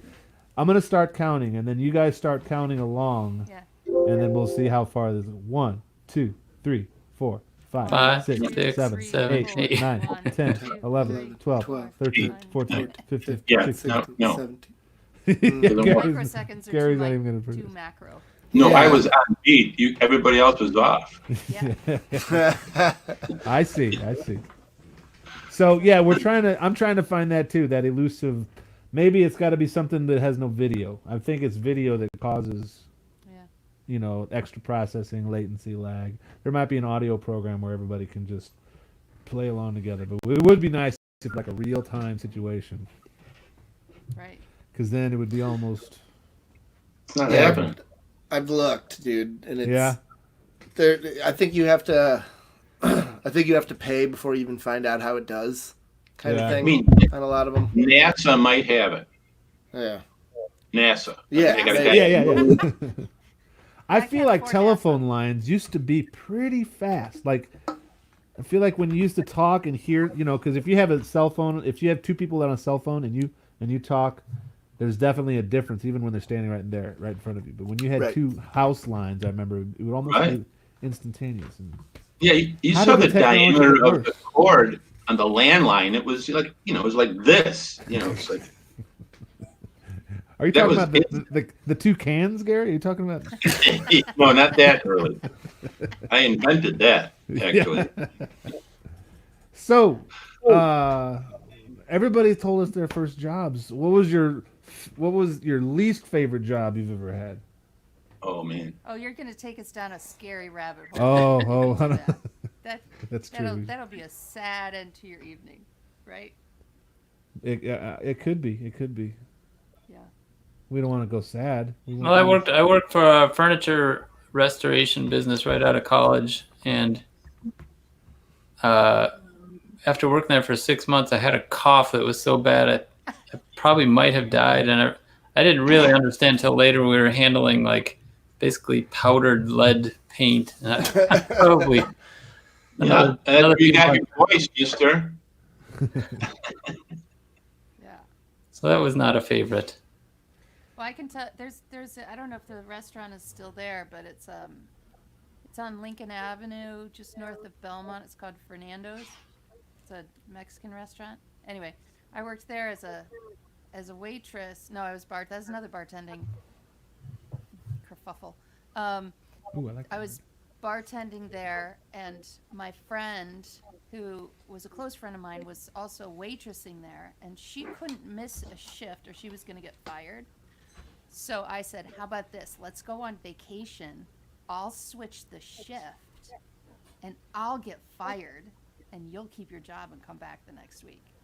And because I hated that job. And so that's how I got out of that job, was by giving my friend the gift of an awesome vacation together.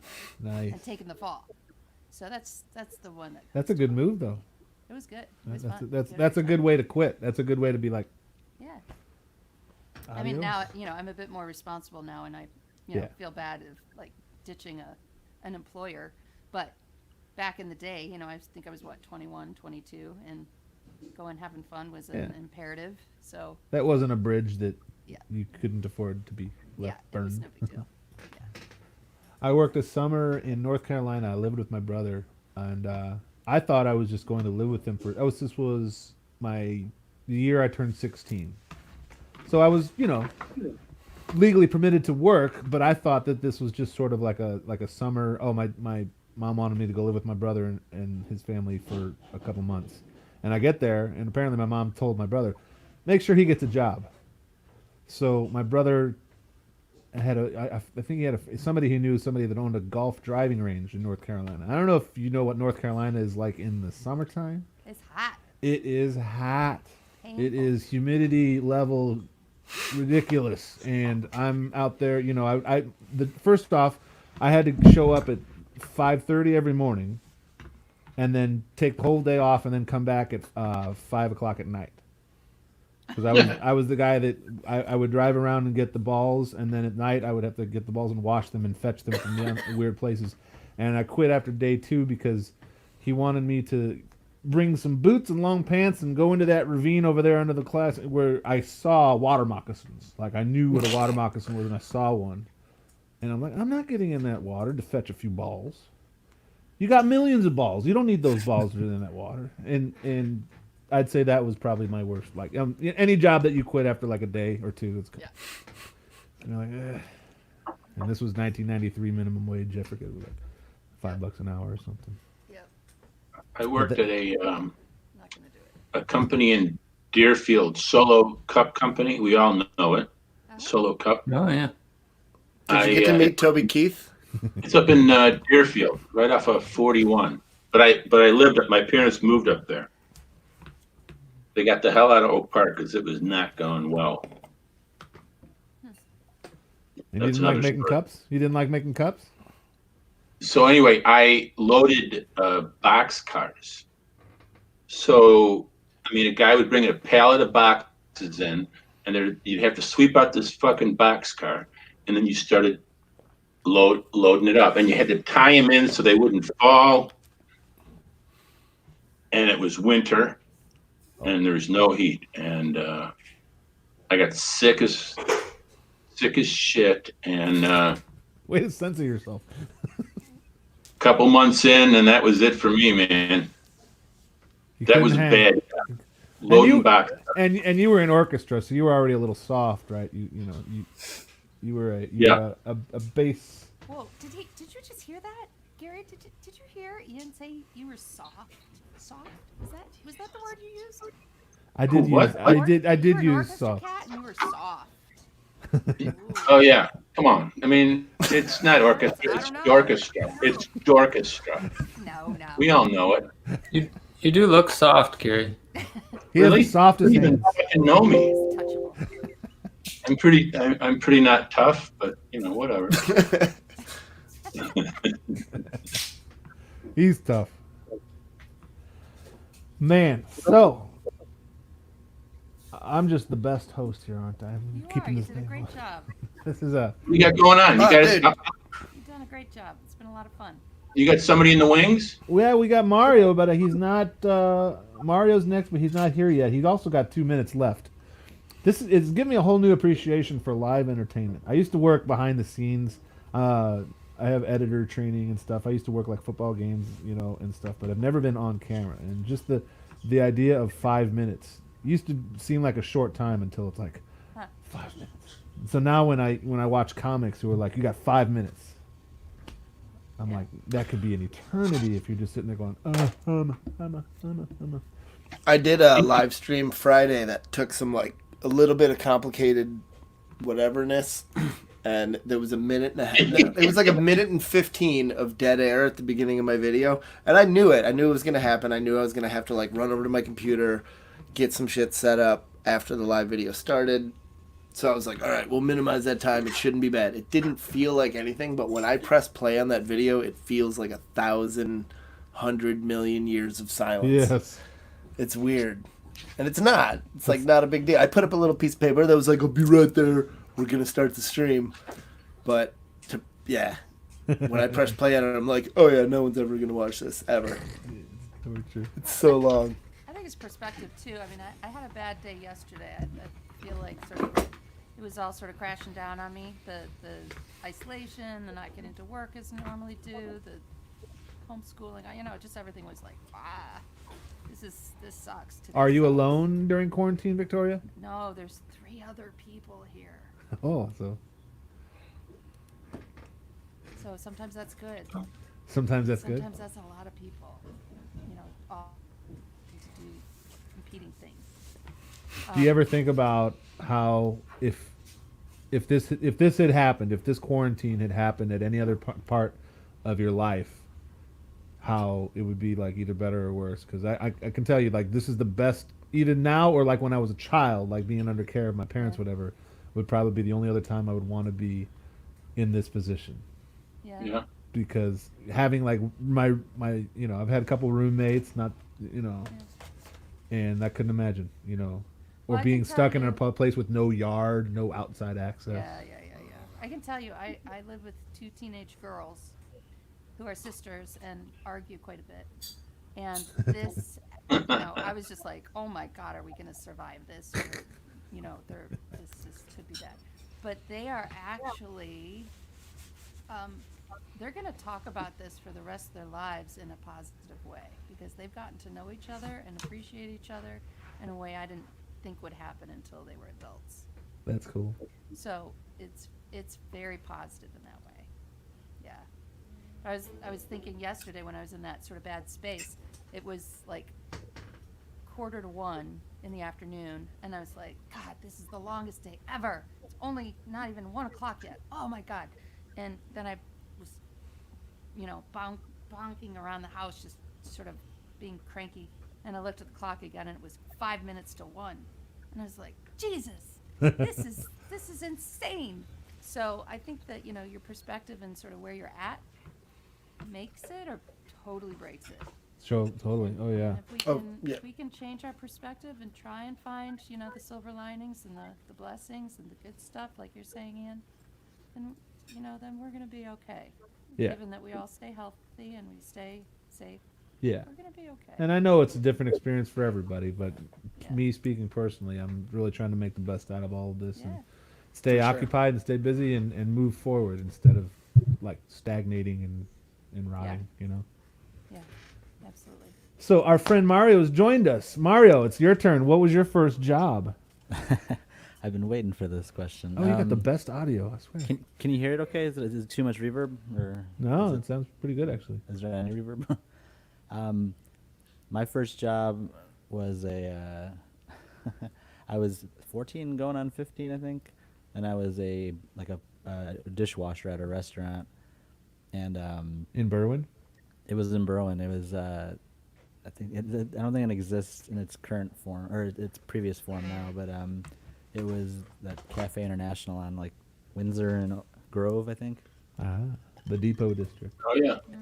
Yeah, but it was before the fancy wooden ramps and outdoor patios, and But it was. I mean, my friend was best friend worked there, and he was like, "I got you a job." I'm like, "What? All right." I don't even know what a job is. But it was like in this cold, wet, damp basement, and it was like I got punished. It was like, just go downstairs and wash the dishes, and no one would come down for like 2 hours, and I'd be like, am I just stuck here the rest of my life? In the dungeon. Yeah, and then like my socks would get even more wet, and I'd be like, is this what working is? It's like, is this my life now? Bullshit. Yes. And I was like, well, I don't want to do this. I tried it for 2 days, and I was just like, I gotta go. 2 days.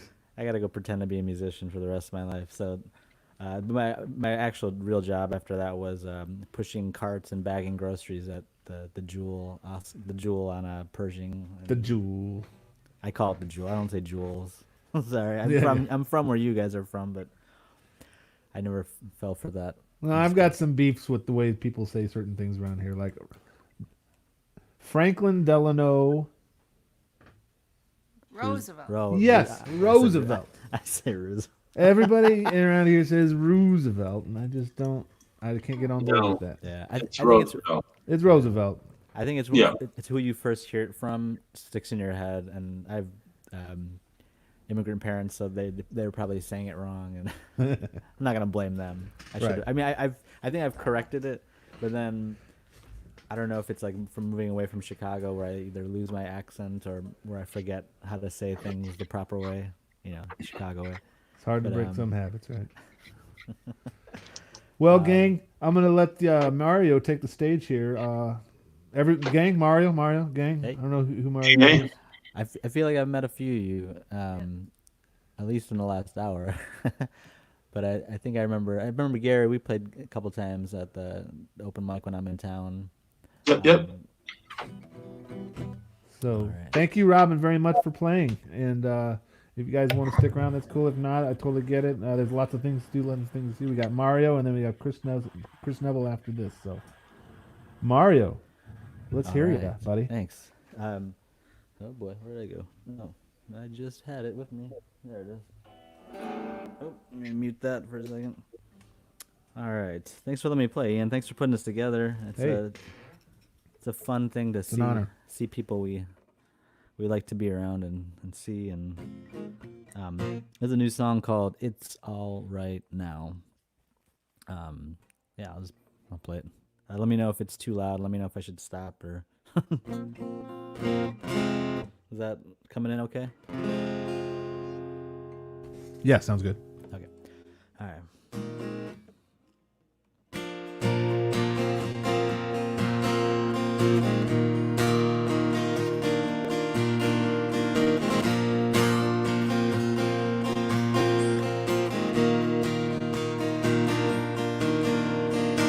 I fell in love with the feeling, no telling what to believe in.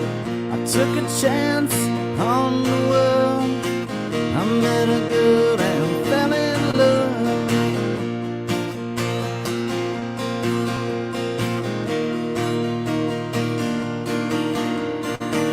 I fell on down from the ceiling. I lost all hope and it saw me reeling. I took a dive in the underworld, held on a rope and fell on down. And it's all right now. It's all right now. It's all right now. It's all right now.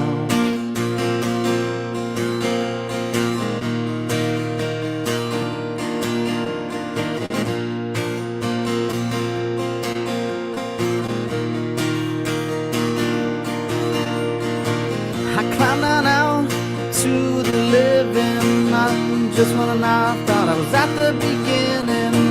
I took a look in the mirror, no second glances, so I climbed on out.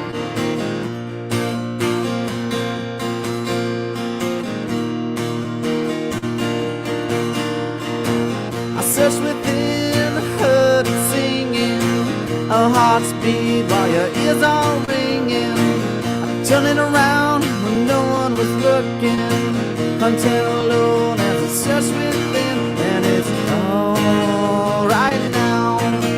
It's all right now. It's all right now. It's all right now.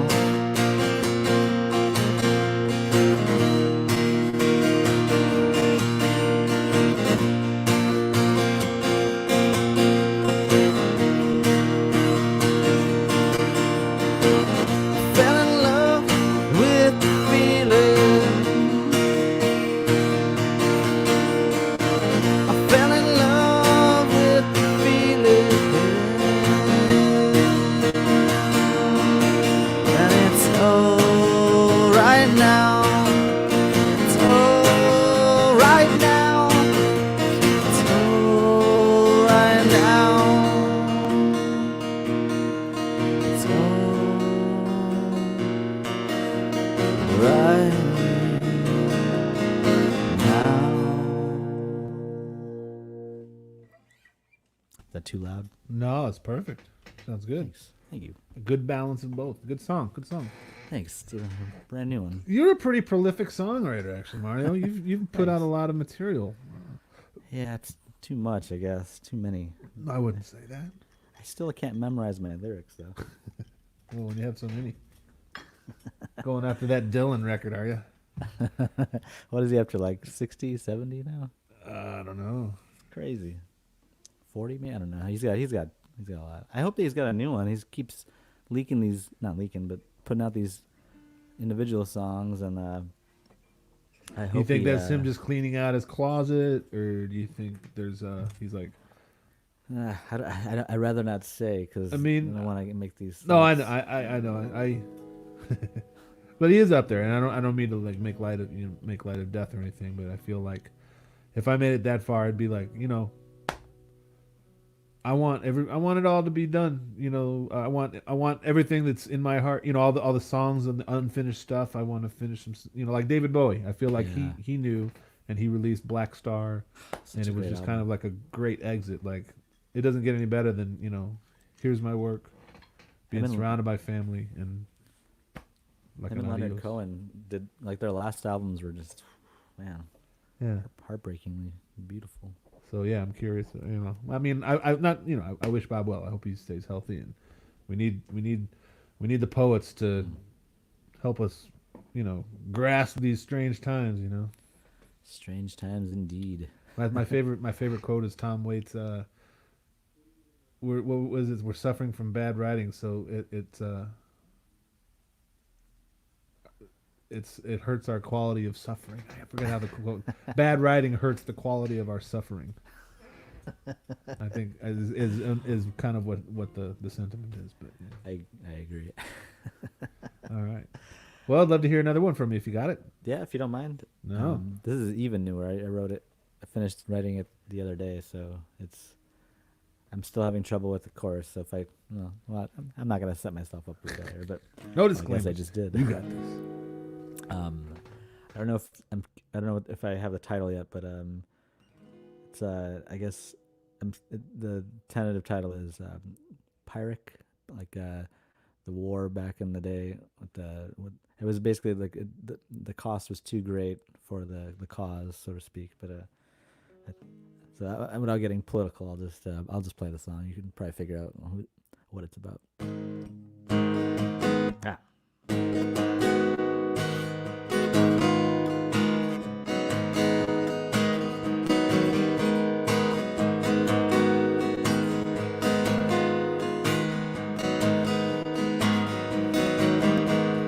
Would not believe what he said this time, or not again.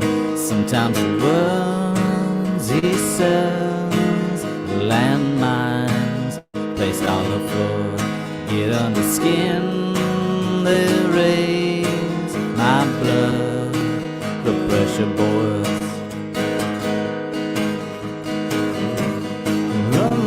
Running out of time, slow motion train wreck plowing down the line. No matter how far, how hard we fight, it always seems like we lose our sight.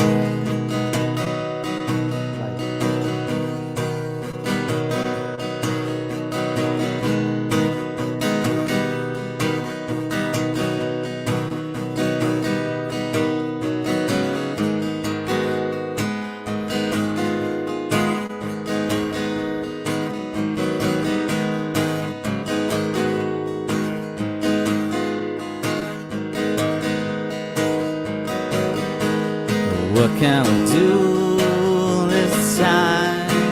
It feels our hope is lost. We're fighting a war on truth this world has never seen. They don't relent or recoil. Their minds all filled with hate. Running out of time. Slow motion train wreck falling down the line. No matter how far, how hard we fight, it always seems like we lose the light.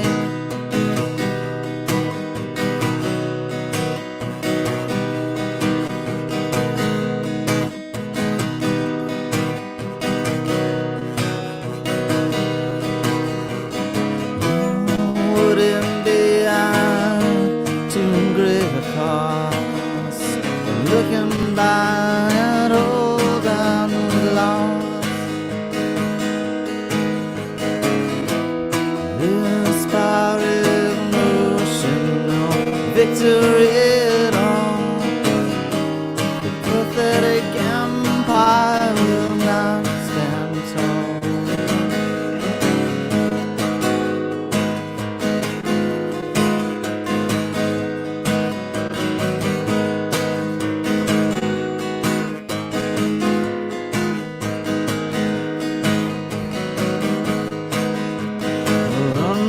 Running out of time. Slow motion train wreck plowing down the line. No matter how far, how hard we fight, it always seems like we lose the light.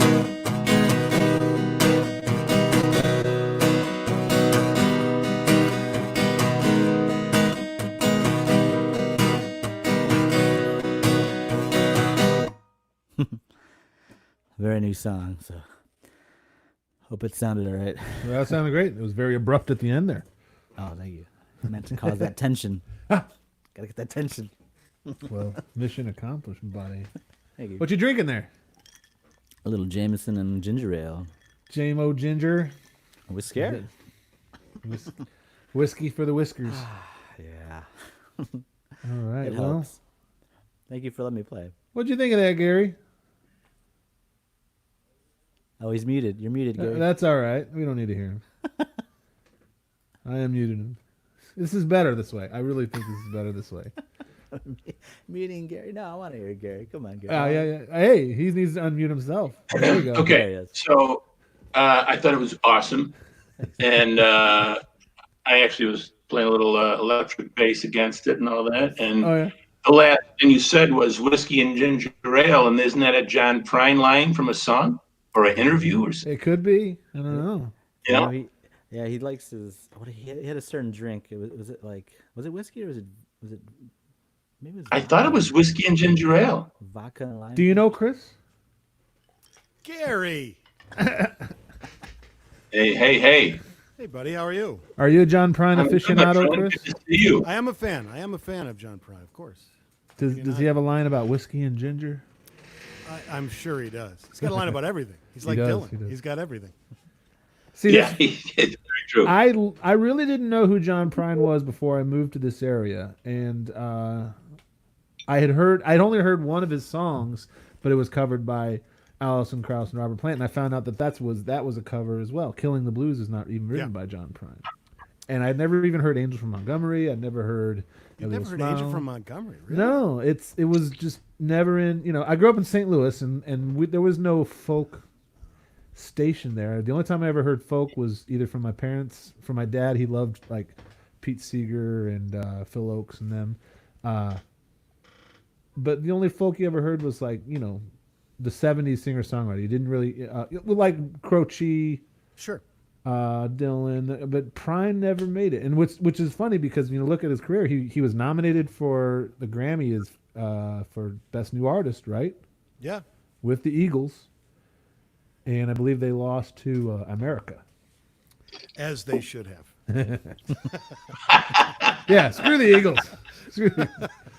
But yeah, I'd never heard John Prine until I moved here, and then I happened to move to the heart of Prine land. Moved to Forest Park, and I started hanging around Friendly Tap and Fitzgerald's, and everybody was John Prine this, John Prine that, greatest songwriter. I'm like, who? Local boy makes good. Yeah, but not just like he was legit, like local boy, but everybody that I respects him. So I'm like, how did I miss this guy this whole time? So I got some catching up to do. I definitely, I've grown to appreciate much of his stuff, and I'm hearing it in bits and pieces. I want to actually go through and listen to his first record, and then his second, and actually listen to the evolution of him as a songwriter. Absolutely. And because I was a prog head as a kid, I was into. I'm with you, man. So yeah, Gary, good point bringing up John Prine whiskey. What are you drinking, Gary? Whiskey, no ginger. Whiskey and ice, and a bottle, 12 ounces of Bud just to cut it. See how I was like, are you drinking, Gary? I wasn't like that. I know he's drinking something. What you drinking? Well, you've seen me, for fuck's sake. Take it easy. What are you drinking, Chris? I'm having an iced tea. I have a scotch ready for after the performance because Nice. I'm a professional, Ian. Oh, well, see, I'm done playing. Wow, now I feel horrible now. Drink on the job, this guy. Well, should we do a cheers before you play, or Sure. Yeah, we let's can do one. And look, rocking the wire gear, got to represent. Yeah, gotta For do what those I who don't can. know, Chris Neville is Mr. Wire and his Tributosaurus of Tributosaurus fame.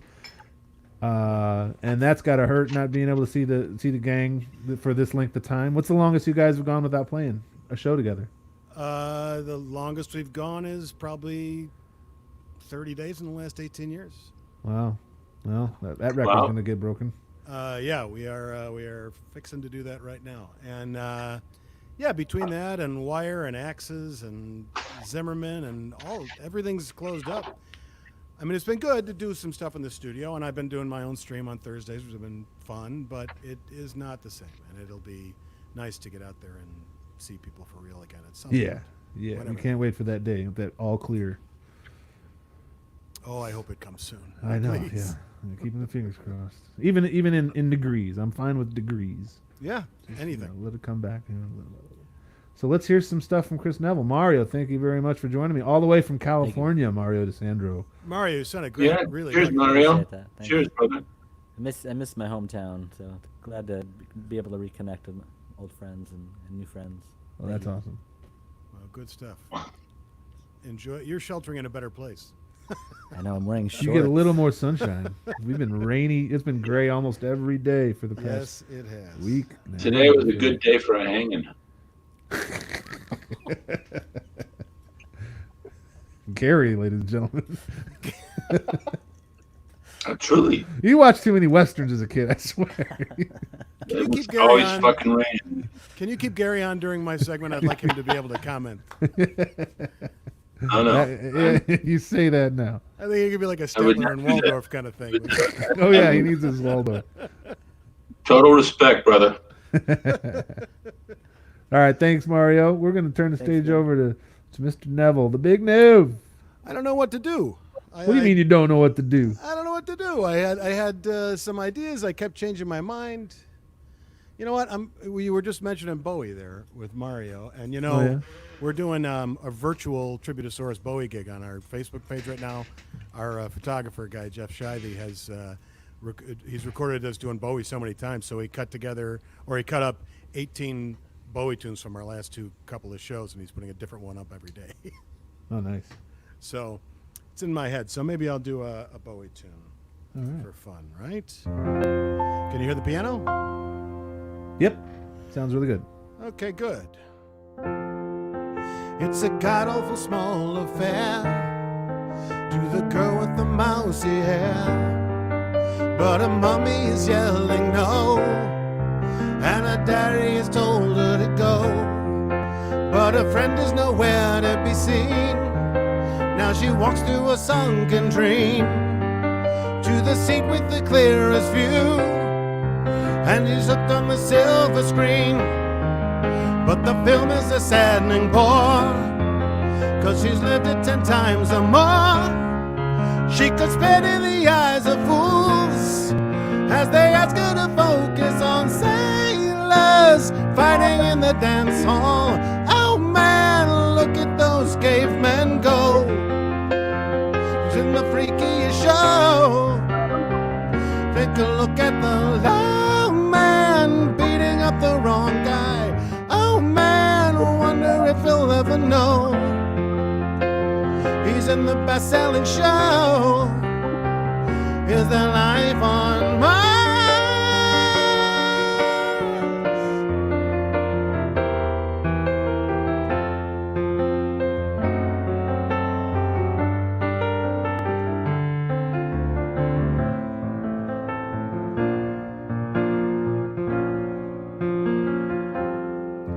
On America's tortured brow, a Mickey Mouse has grown up a cow.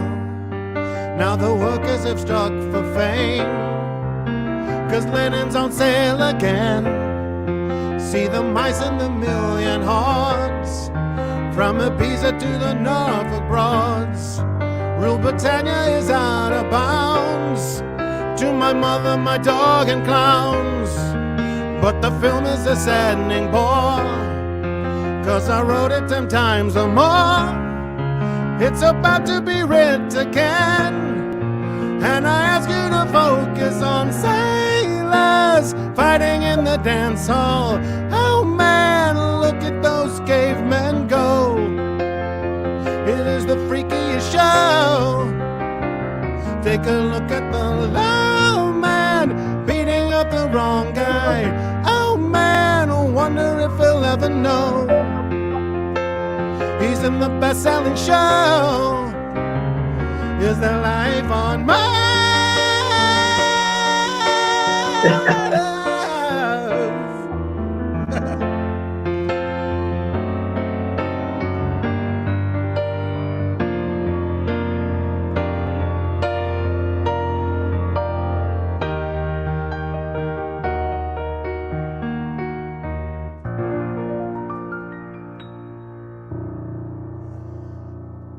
That's a tough opener.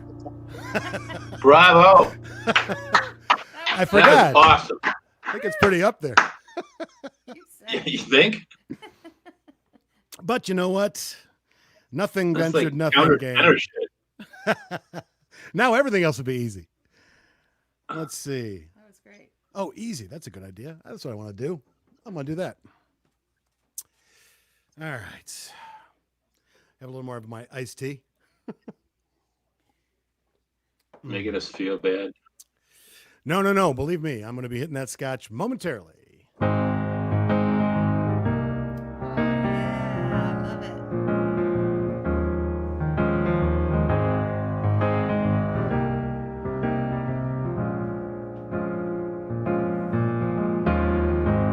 know it sounds funny, but I just can't stand the pain.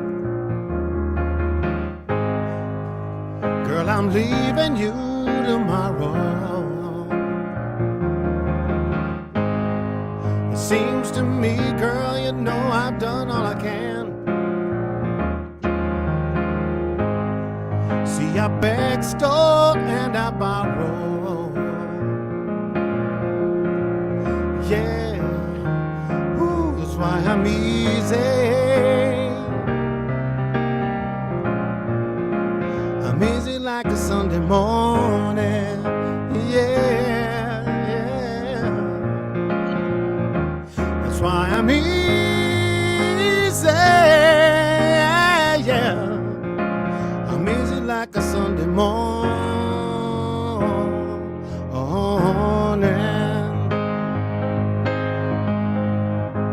Now, why in the world would anybody put chains on me? Yeah. paid my dues to make it. Everybody wants me to be what they want me to be. I'm not happy when I try to fake it. No. Ooh, that's why I'm easy. I'm easy like a Sunday morning. Yeah, yeah. That's why I'm easy. Yeah, I'm easy like a Sunday morning.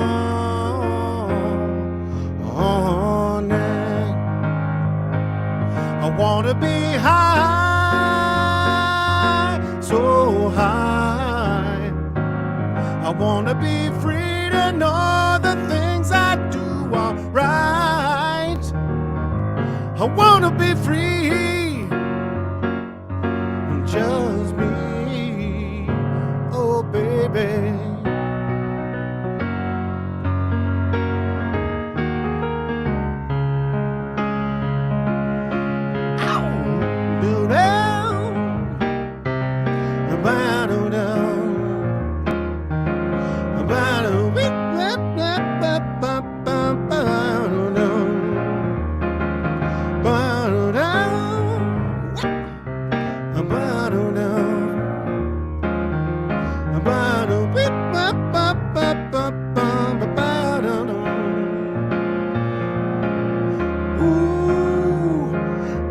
I'm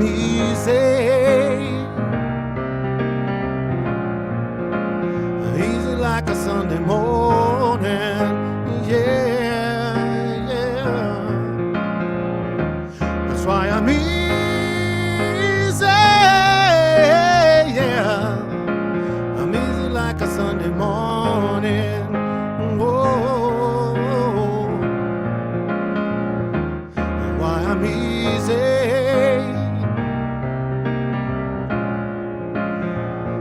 Like a Sunday morning, yeah, yeah, yeah, yeah. That's why I'm easy, yeah. I'm easy like a Sunday morning.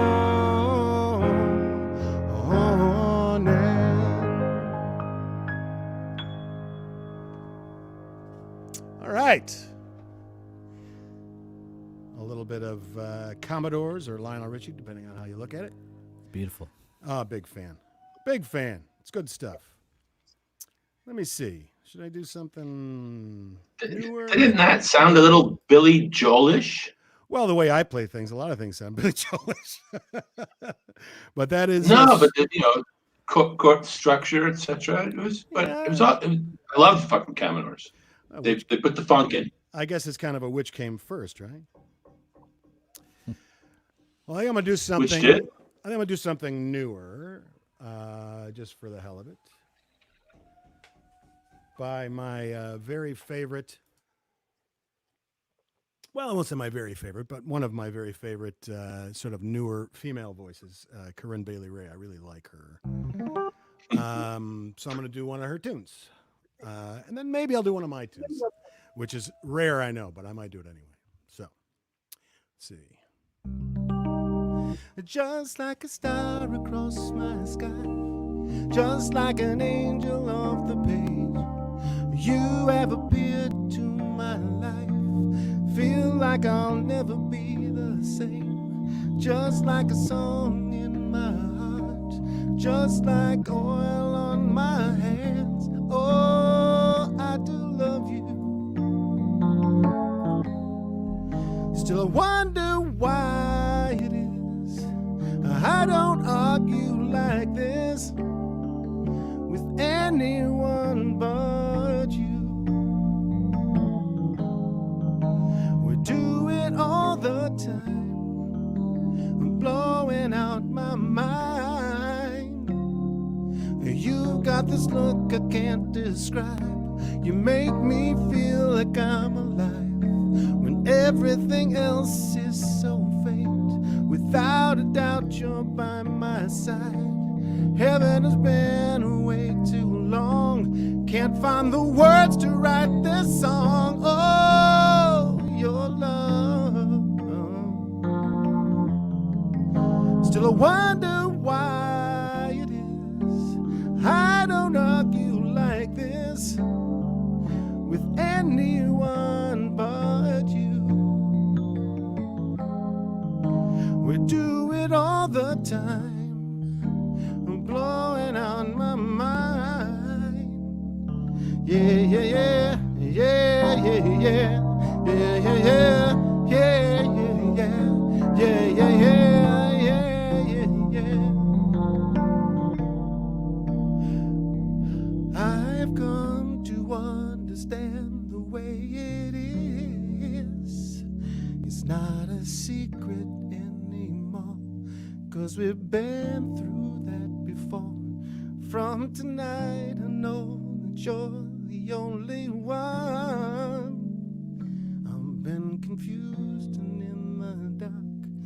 Now I understand. Yeah, yeah, yeah, yeah, yeah, yeah, yeah, yeah, yeah, yeah, yeah, yeah, yeah, yeah, yeah, yeah.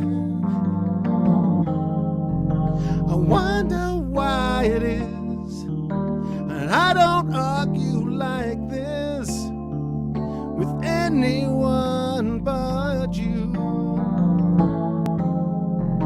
I wonder why it is that I won't let my guard down for anyone but you. We do it all the time. I'm blowing out my mind, just like a star across the sky, just like an angel off the page. You have appeared to my life. I feel like I'll never be the same. Just like a song in my heart, just like oil on my hands.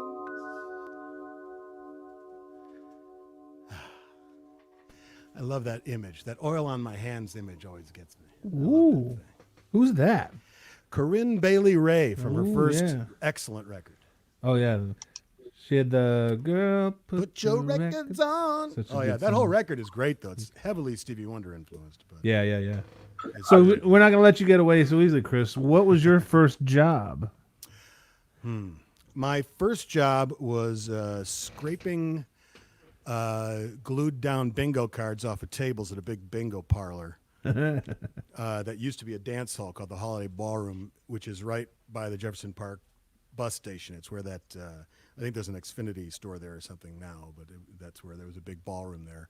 And on the weekends they would have all, like, I don't know, 2,000 old ladies come in there, and they'd set up all these tables and they'd glue down all their cards. And my grandpa was part owner of their place. He owned it when it was a ballroom back in the day. And They would glue them. Really? yeah, they'd glue them down because they'd be playing 25, 30 cards a piece. And they had these little like ink things, and they just put dots on it, whatever. Like G5, it's like pop, pop, pop, do all this stuff. So me and my buddy Steve, he hired us to come in there on Sundays and clean out and clean off like 500 tables, just scrape them with a razor blade scraper and sweep all the stuff up. And Irwin was the janitor, and he used to go out in the back and sit in his car and get high and listen to records and leave us to our devices. So we would go in there and drink screwdrivers all day and scrape these tables up. We were in like 5th grade.